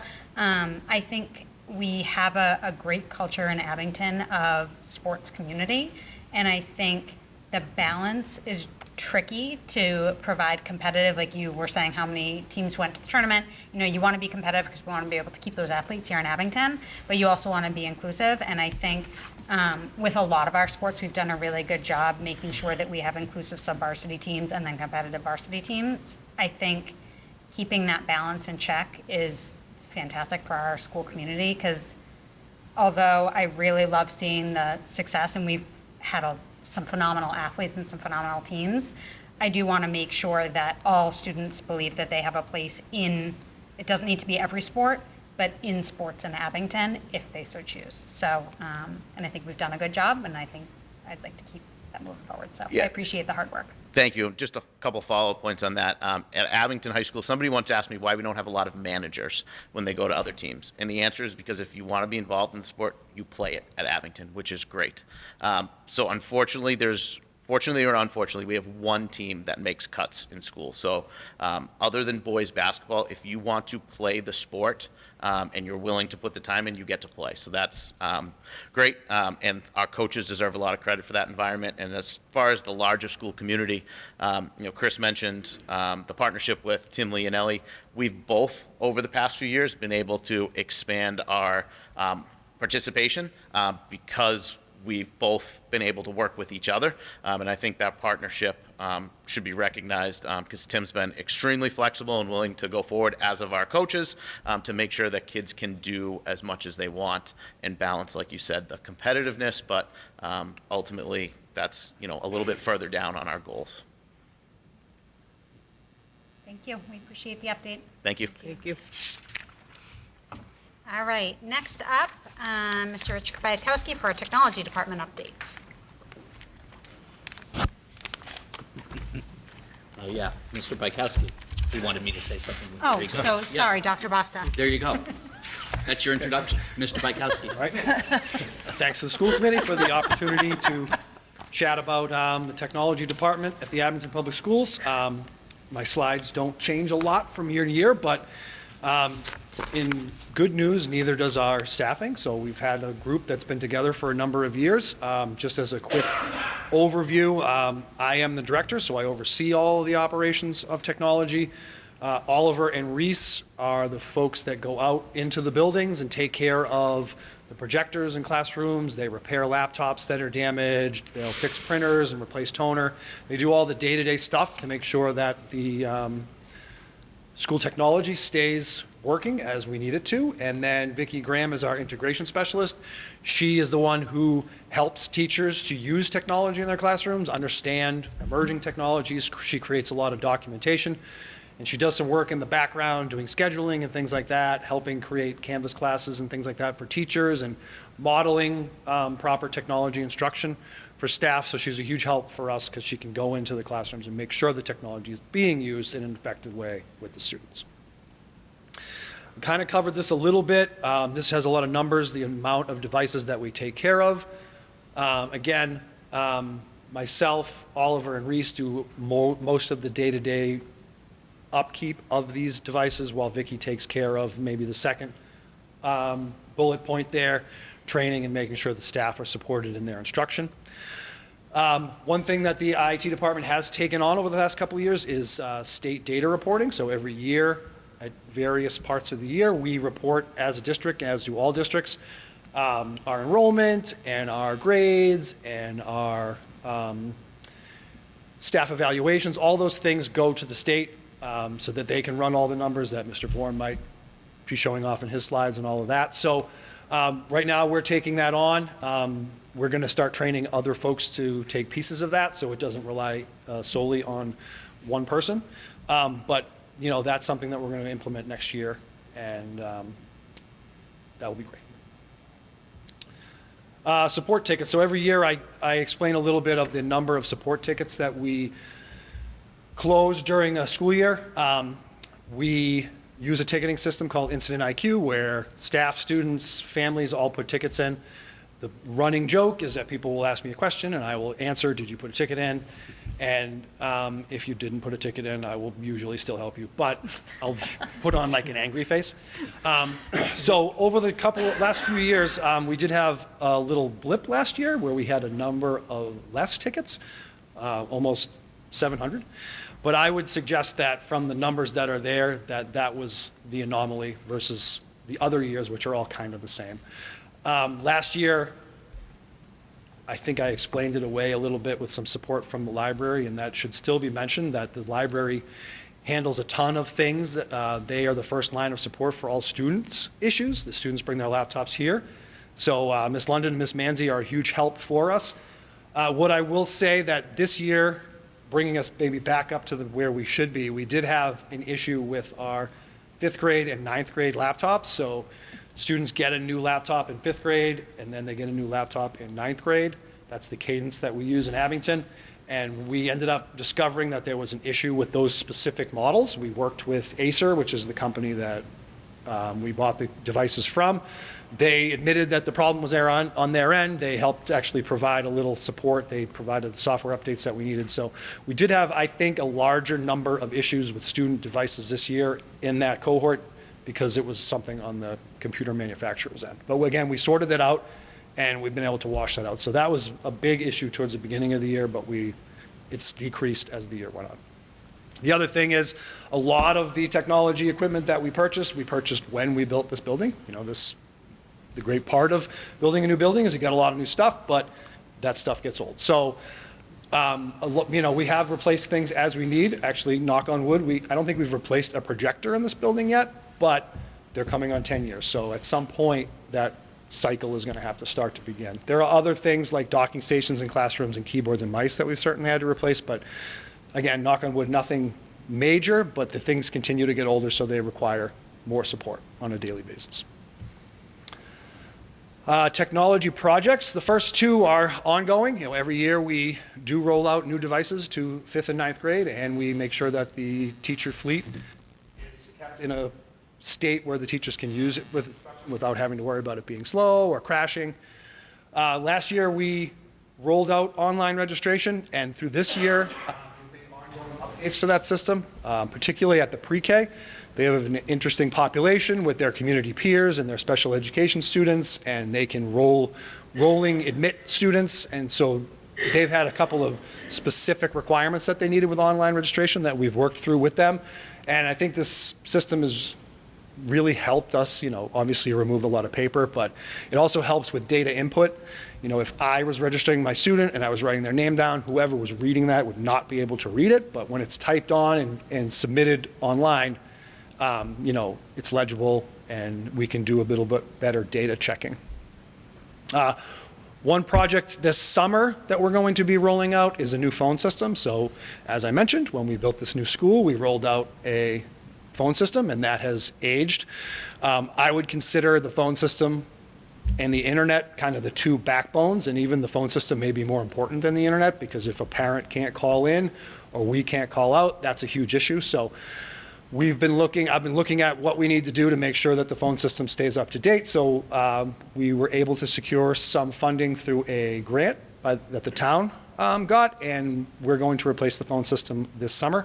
We're going to be using a cloud-based phone system. It's by a company named Zoom, which you may have heard of. It had a lot of other school districts around here have selected them. Their product offerings are great, so they're going to move us a little bit into the future. We'll be able to do a lot of things, a lot of reporting and stuff that our older system is not currently able to do, so I'm looking forward to that. But it does require replacing every phone handset in the district, so that'll be something that happens over the summer. And then one thing in our ongoing battle of trying to keep students on task in class is that we've started to roll out stricter controls on our devices. We've always had web filtering and things like that in place because the kids were required by the federal government to make sure that the kids can't surf onto things they're not supposed to. But what the kids have, always do is I'm going to install a VPN on my computer. And so then we have to block that. And then they realize that they can install lightweight games on their computer, and then they can play that instead of going onto the website, which is blocked. So we've been fighting back and forth, and we're starting to roll out controls that disallow them from installing stuff like that. So the only things that will work on their computers are the apps that we allow them to use. So that's really going to cut that off. They're going to find a new way around it, and then we'll have to chase that one down. But we are hoping that in September we'll be winning the battle, at least for a little while, until they catch back up. Yeah, I just want to be clear about the phone system, that's actually being funded by a, oh my God, I just lost the word. State earmark. Earmark, thank you, a state earmark from the state legislature. So, thank you. And then cybersecurity is on the forefront of our mind all the time. We have to do our best to ensure that our systems and our student data is protected, and our staff data, for that matter, as well. The new section, the second tab that we implemented this year, a network monitoring system, so that watches all of our devices on our network and alerts us if something is going south or something's not working the way we expect it to. In the past, it was more of a reactive setup for us. Someone would call us from Woodsdale, for example, and say something's not working. Now we can look and actually have it on the screen in my office, and it'll tell me if something strange is going on, so we can kind of react a little bit faster. We've implemented a threat detection and response software system. That is something that monitors the traffic on our network, and if something weird is going on, it will alert us, and it will actually react and fix the problem. So let's say someone gets a phishing email and they click on a link that the system knows is malicious, it will just automatically block it so that the staff member can't continue to going down the road of possibly downloading software that they shouldn't on their computer, or students for that matter. The firewall will just stop it in its tracks. And a system logging software, which is super boring. It basically just takes all the stuff that's going on into one server, and then if we ever had a problem, we can go back and look at it. None of that is exciting stuff, but it's all super effective to help in the event that you have a cybersecurity issue, and again, helps us to be a little more proactive. We have multi-factor authentication in the district. We are looking at ways to do that with students. Students are not allowed to use their phones, right? So staff members can use multi-factor authentication with their phone devices, so we have to come up with a different way to do it. And multi-factor authentication is basically, if you log into your bank, you get a text message code or you get some other code that allows you to log in so that you use just your password, you use something else. And we're trying to figure out how we can do that with students so it's not disruptive for the day, because that's a whole other thing you need to do, but student accounts can still be compromised just like staff accounts can, so we need to protect those as well. And the other things are actually stuff that we're working on year over year. We do appreciate the grant that we get from the state to allow us to do cybersecurity training and phishing simulations. This year we actually offered PDPs to staff members who wanted to take an extended cybersecurity training. I think 10 staff members have completed it at this point during the school year. So that's all I have. Obviously, if there are any questions, I will be happy to field them.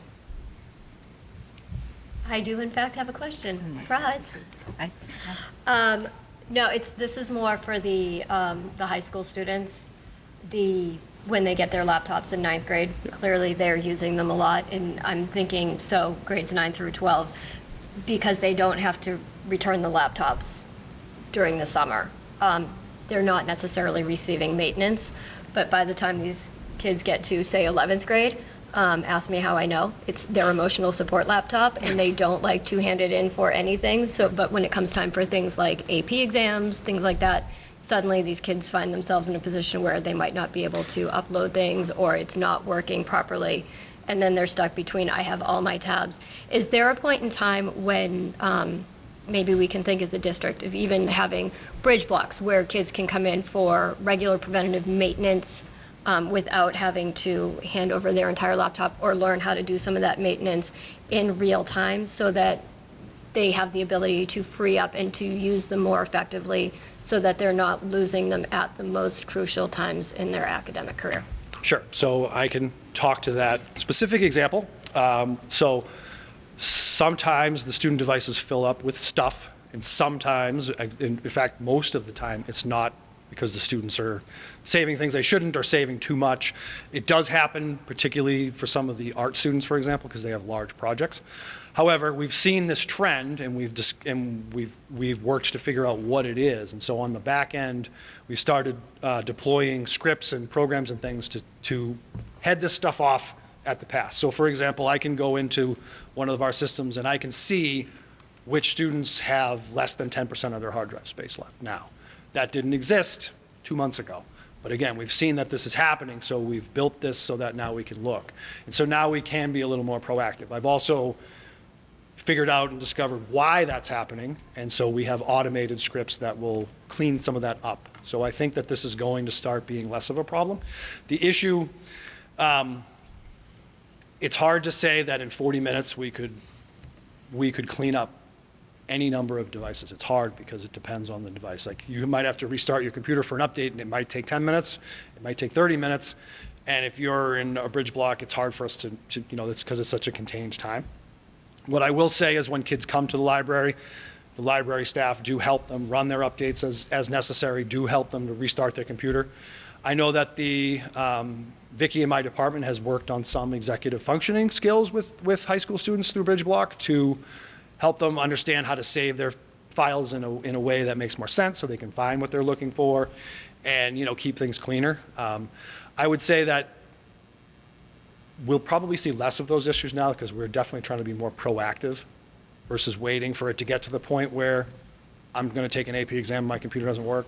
We're trying to look into the issues previous, and then when it gets to that point and we're getting to that time of year, then we can maybe reach out and be like, hey, I know that your computer is going to have an issue. We need you to bring it in. Perfect. But we do find a lot of that too, like kids, they don't want to hand their computer off. I get it. Thank you. There are staff members that are the same way, so. Oh, I would 100% be the same way too. Have you noticed any significant device damage or repair issues this year? And are there any patterns if there were accidental or intentional damage? I would suggest that this year is not an outlier versus any other year.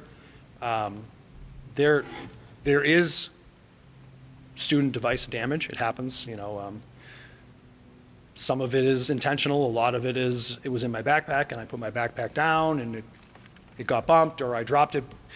I can't say that this year is any different from any other year that we've had. It's kind of the same. We do track literally every damage incident that we have. We have a spreadsheet that carries over year to year to year so we can see if there are trends, but again, it doesn't seem to be beyond or really less than any previous year. I will say that the devices that we have now are a little more sturdy than the devices that the students turned in as seniors this year and will turn as 8th graders. So I do think that has helped because the devices they can take a little bit more of a bump than some of the other ones that we've had, and we're going to continue to use these because I think we've gotten to a point where we're happy with the durability of them. They still get damaged, but I don't think it's unreasonable.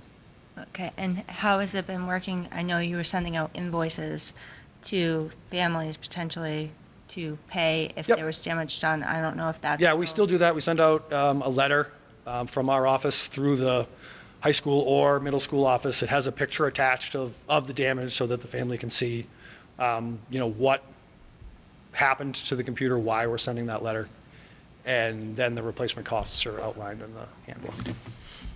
Thank you. Yep. First of all, can you go back a couple of slides? I just want to make sure I get one more. Okay. Forward now. Thank you, right there. Yep. The last point, implemented stricter controls on student devices to help keep students on task. Are there any available options programs that let teachers monitor what students are doing while in their class? Sure. Okay. They're very expensive, though. They are. So we don't have one. We have one that, Okay. we have a system that filters our internet traffic, but we Okay. don't have anything in No, place. like live watching. Correct. Okay. Yeah, it's just, it's a cost situation, Okay. and the kids are quick with their, alt tabbing and moving between tabs, but I think there are opportunities to sort of filter through the classroom as a teacher to catch some of that. Okay. But I think the cost-benefit analysis doesn't work out in Abington's favor as far as purchasing. Okay. I was just curious if that had ever been explored, or if teachers had ever expressed the need for Yeah, for I mean, something like folks that. have brought it up, but Okay. it's a cost situation, especially at this point. Okay.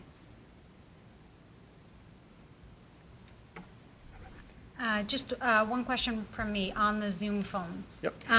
Will this new technology help us filter out? I don't know if the offices get a lot of spam calls, or I forget those types of calls where it is a threat that's like robo-threat. Yeah. Will this filter any of that out or help us identify whether something is like a legitimate caller or this is coming through like a software?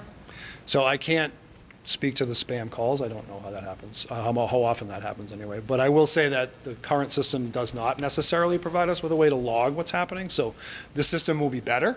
So if someone did call with a threat or a robo-threat or something like that, I think it would be easier for us to discover what was happening. In the past, if we really wanted to get down to who was calling us, the police actually had to get a subpoena for Comcast. That won't be the case anymore. Now we can see a little bit more information on our end. It's not necessarily like a cell phone where you can just say, oh, I don't want that phone number, I'm going to block it. But I can at least ask and see, as if there's something that's a repeat customer that keeps calling and we know it's fake, we can certainly check and see if My we can guess block is something if it was a problem, you probably would have heard about it. So Yeah, hopefully at this means point, it's not a and I problem. mean, I would have to ask the secretaries or something, Yeah. but I don't think that that's an issue that we really face. No, he's Great. swatting his. Any other questions? Thank you. I know with Spam, I think. technology, it's relatively thankless until it's a problem, so we appreciate that you don't bring us problems. mind that it you that bring way. us great updates that Just are- stay behind my curtain. Yep. Thank you, everybody. Thank you. Thank you. So the last part of my section is not the standard response protocol. We're going to get to that. The last part of my section is something else I'm not going to talk about. I'm going to pass it right back to you. Thanks, Dr. Basta. So next up, we have our FY27 school calendar. You've heard us talk about this a few times already in several meetings. Before we get into the dialogue, I just have a quick statement that I wanted to share, and I organized my thoughts, so I apologize. I will be reading it. So many of the community members may know we sent out a survey. From my perspective, we had a great response. Thank you to our community for participating in the survey. We received nearly 700 responses, more than 100 from students, primarily at the high school level, 400 from caregivers, and over 150 from staff. The data genuinely reflects a divided community.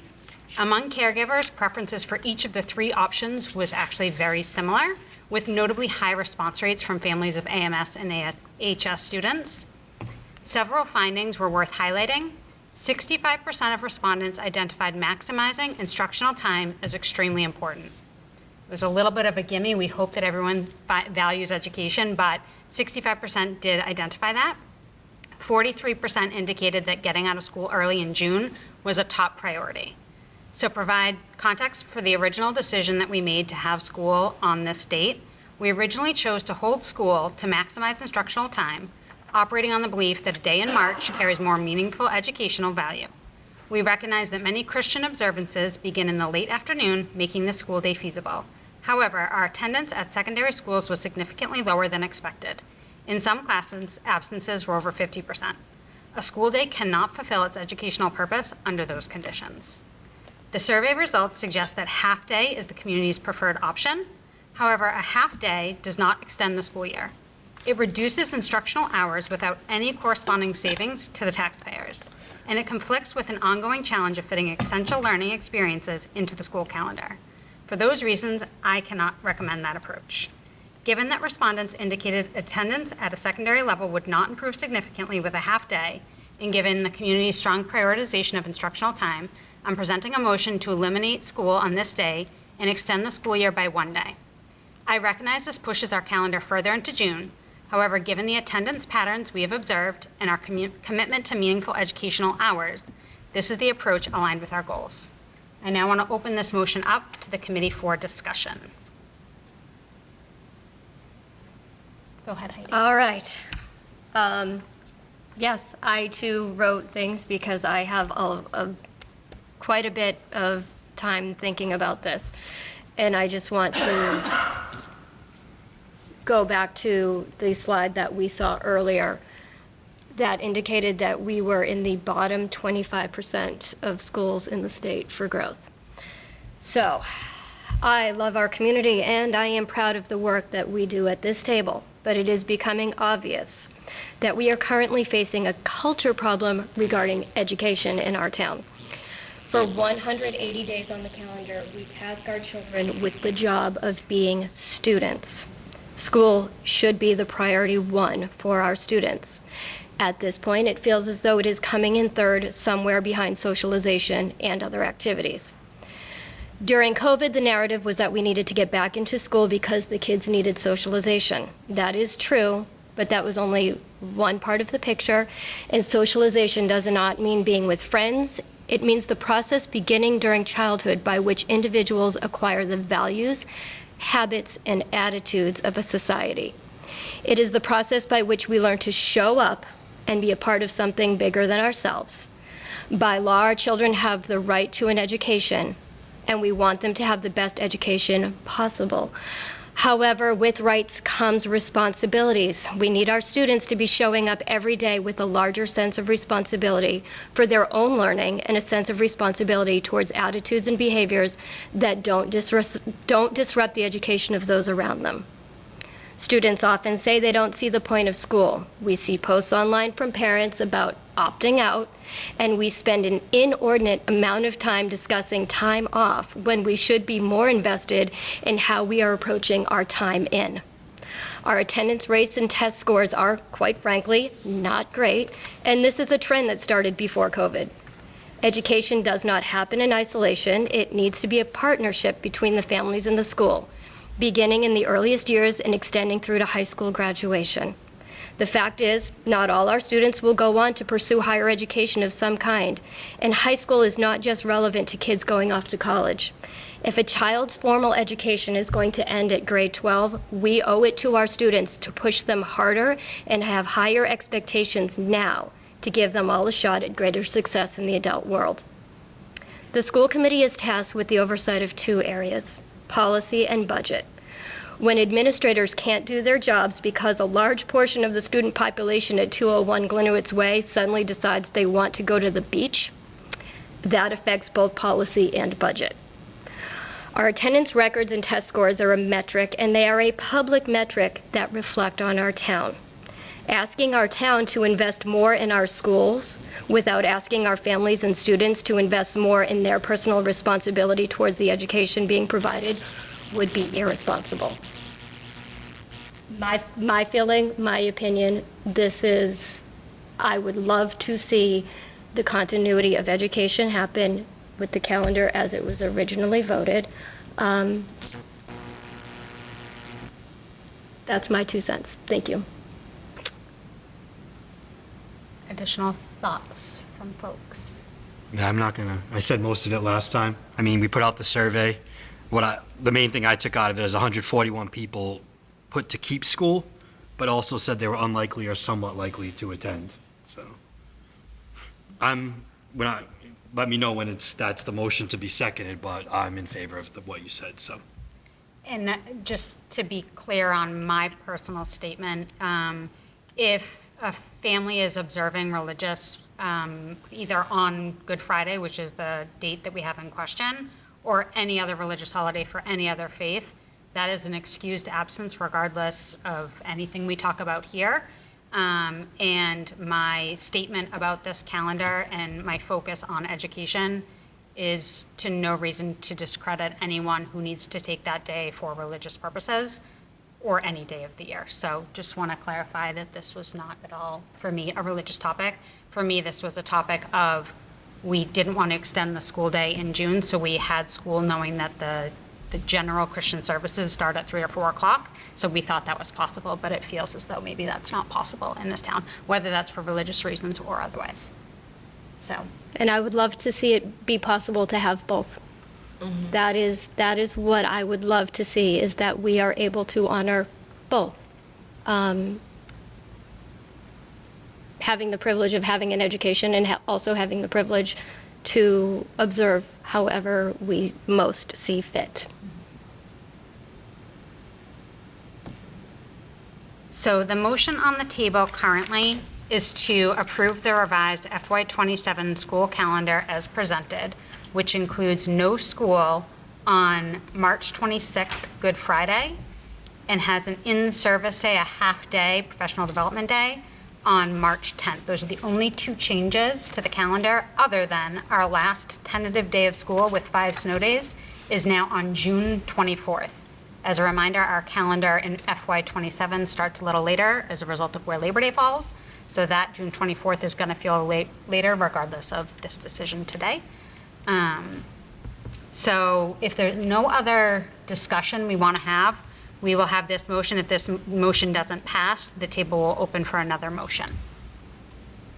Any other discussion? Okay. I'll second your motion then. Okay. All in favor of the motion to approve the revised FY27 calendar? Aye. And any No. and no? Okay. What's my terminology there? Opposed. Opposed. thank you. Opposed. And any abstain? Okay. So it does pass 4-1. So our revised calendar will be posted, and a new green calendar will go out to families at the start of the year? Yep, we Okay. haven't done those yet, but this will get sent out tomorrow. Okay. Wonderful. Thank you. Appreciate everyone for the dialogue on that. All right, so now I will turn it over to the report of the Director of Finance and Operations, Ms. Sarah Gainey, for our transportation update. Good evening, everyone. Tonight, I have an update on our student transportation contract for fiscal year 2027 through 2029. I would like to first acknowledge the first student drivers that are here tonight. Thank you for being here. Thank you for your commitment to the students and families of Abington. The district has completed a competitive procurement process for student transportation in accordance with Massachusetts public bidding requirements. The result of that process is that North Reading Transportation, also known as NRT, is determined to be the lowest responsive and responsible bidder, as Ms. Whitney shared earlier in the meeting. Our expectations related to student safety, driver qualifications, vehicle inspections, and service standards remain unchanged. We will work closely with NRT through the implementation transition process to ensure a smooth start to the school year. Providing safe, reliable transportation remains our highest priority. And that is the update. Okay. So we'll be looking for that one. Yeah, can I, before I ask for the motion, can I just ask a clarifying question? This is a 3-year contract? Yes. And the contract, we're bound by law for those 3 years. So it's not like the bus company can come back and say, oh, just kidding, we're going to hike up your fee in year 2. Correct. Okay. Correct, yep. Wonderful. Any other questions on the bus contract before we move to a motion? I actually, if the contract didn't work out, is there a fee to break the contract and go with someone else? That is something we would have to explore with our legal counsel. Okay. Yes, Sarah, you just answered.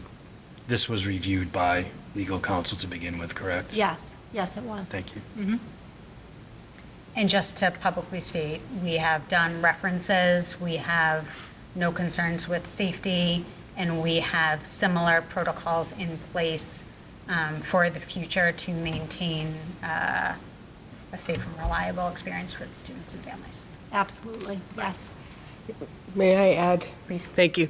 So I just want to reiterate that this is a public procurement process, which means the lowest responsible bidder gets the job. It's not that we want to save this much money or don't want to save that much money. In public procurement, it's not a comparison of vendors.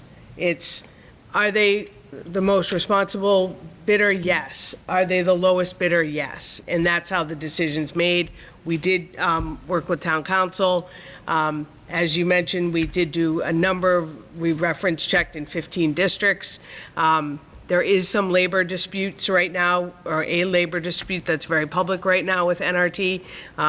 But we have been assured that that will not impact this area at all. And so we're confident that that we are making the right award of bid. And we went out to bid because our contract ended. Yes. So we went out to bid under the state regulations. Yes. For procurement. Yes. It is not our reason for going out to bid was not dissatisfaction with drivers. Correct. Because my experience has been awesome. Yes. So thank you to our drivers. Yes, thank you. Okay, so if there's no other questions, I'll be looking for a motion to approve the revised FY27 motion to approve the award of the FY27 through FY29 transportation contract to North Reading Transportation, Inc., also known as NRT. I'll make the motion. I'll second. All in favor? Aye. Aye. Any opposed? Sorry, should must that from now on. Okay. Thank you. Okay, so next up, we have an update on the school safety protocol.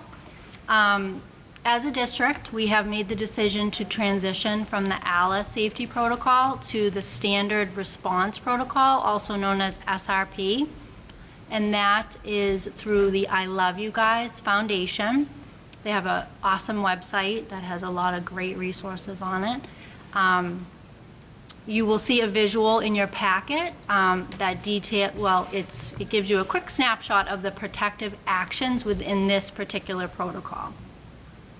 At first glance, it's pretty similar to ALIS in some ways, but we do believe that this provides clearer, more consistent language and response actions for students, staff, first responders, so that everybody can have a coordinated response in case of emergency. I do want to add that this framework is nationally recognized. It's used throughout schools across the country and is supported by MEMA, the Massachusetts Emergency Management Agency. District administrators, along with me, have been working closely with our public safety partners to come up with a plan to roll this out, provide training, and implement across the district. We anticipate beginning this for our staff and students in the fall, and additional information and communication for families in the community will be forthcoming. Are there any questions? I'd be happy to answer. Were we in our packet supposed to have the longer page with the steps, the little handout? This is the only piece that's in our packet. Were we supposed to get that other piece too? We can send that, yeah. I think it just might be helpful for Yep. the committee to have a little Yep. more insight into what each of those. Go ahead. Sorry, so this would probably be, let's focus on like the maybe 3rd through 6th grade group. Yep. Do you anticipate, what, like, the shift, right? They're used to one thing, they've been doing drills for Alice for Yep. whatever amount of years. And I picked that group because high school kids, I think, can figure out a change. Yeah. The younger kids are just doing what they're told, kind of, to the most part. Is there a plan in place to have the kids adjust and help them understand the differences? Yes, absolutely, and that is one of the reasons why the standard response protocol through I Love You Guys is a great choice, because It is adaptable and moldable around all ages from pre-K through grade 12. Okay. They have a lot on their website, available resources and training to help all different levels bring this into the buildings. Okay. Yes. And I guess either for you or Dr. Michelle, you've like worked with the AP, Abington Police and Abington Fire as well? Abington Police, our school resource officers are actually on the group with. Okay, great. Yep. Sarah working through that. Yep. You want- There's also gonna be visuals, this visual in every classroom. Yep. So that'll take the place of the Alice videos, or visuals. And the training, you wanna talk about the training too, that, Yes. So there is a training at the end of June that we have about half of the group attending. And then there's another training in August that the other half will be attending. One SRO will be at each, student resource officer will be at each training. So we're very excited about that, to bring back what we learn. And we plan to present at the first day for staff. By group, do you mean group of administrators? Yes. Okay. Yes, yep. And then I think it naturally, after the first introduction to the full staff at each building, the administrators will go deeper into the training and what does this look like in our building for our staff and students. And then, just as we do now, we practice 2 or 3 times a year an Alice drill. We'll continue doing that once the initial shift has been made to the language. Yes. Are there any questions? Okay, moving on to my last item. Tonight, we have a proposed revision to the non-collective hourly employee rate sheet in regards to substitute compensation for FY27. The proposed change establishes a single daily substitute rate for assignments that last 1 through 20 days. So we're taking away the 1 through 11 and 11 and beyond.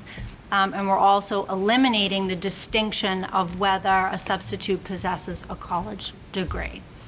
In reviewing our neighboring districts, we have found that most compensate substitutes at the same rate, regardless of whether they have a college degree or not, making this a much more common and equitable approach for our very hardworking substitute teachers. So that concludes my request, and if anyone has any questions, please let me know. Questions? Not a question, just I'm stating now that I am abstaining from any sort of vote or discussion on this to avoid potential conflict of interest. Okay. Go ahead, Pam. Quick question, does this change make us more competitive to attract and retain substitutes than we have in the past? I would say we will still remain within the average for the area, but removing the days, from 1 to 11 and 11 and beyond, and taking that college degree out, I do think it makes us more desirable and equitable. Thank you. Sarah, this is what we approved last year, and it's a revision now for going forward? Yes. Okay. Yep. Any other questions? If there are no other questions, I'll be looking for a motion to approve the revised non-collective hourly employee rate sheet as presented. I'll make the motion. I'll second. All in favor? Aye. Abstain. Thank you. Thank you. Okay, wonderful. And the establishment of the next school committee date. So we will have tentatively scheduled on Tuesday, June 23rd at 4:30. We will have a virtual meeting, which will be posted to the school committee website. And that will likely be a fairly short agenda. And then on Tuesday, September 1st, 2026, here at Abington Middle High School at 6:30 will be our first regularly scheduled meeting for FY27 to welcome everyone. And then dates to remember, June 11th, incoming kindergarten welcome night in the Beaverbrook cafeteria at 6 p.m. Thursday, June 18th is the last day of school. As a reminder, that's a half day for students. Wednesday, September 2nd is the first day of school, grades 1 through 12. And Tuesday, September 8th is the first day of school for AEP and kindergarten. Now for the informational items, I do have one item that I just wanted to share with the community at large. The Abington High School environmental science students have been working with the Abington Town Planner and the Weston and Sampson to help map high-risk flood areas in the community and identify nature-based solutions to reduce flooding risks in our town. This work's being funded by the Massachusetts Executive Office of Energy and Environmental Affairs Municipal Vulnerability Preparedness Action Grant, awarded to the town in 2025. As part of the project, input from town residents regarding where flooding has been observed and drainage improvements are needed, that's being requested. A link to the resident survey can be found on the Abington website, Facebook page, and flyers in town buildings. So this is just a call to the community to help us get some more insight onto flooding, and a thank you to Ms. Nicole Corbett and the environmental science team in their assistance with solving a real life problem in our town. Any other informational items? Okay, so at that time, I'll be looking for a motion to adjourn. I will make that motion. Second. All in favor? Aye. Wonderful. Thank you, everyone. Thank you all. See you later in June.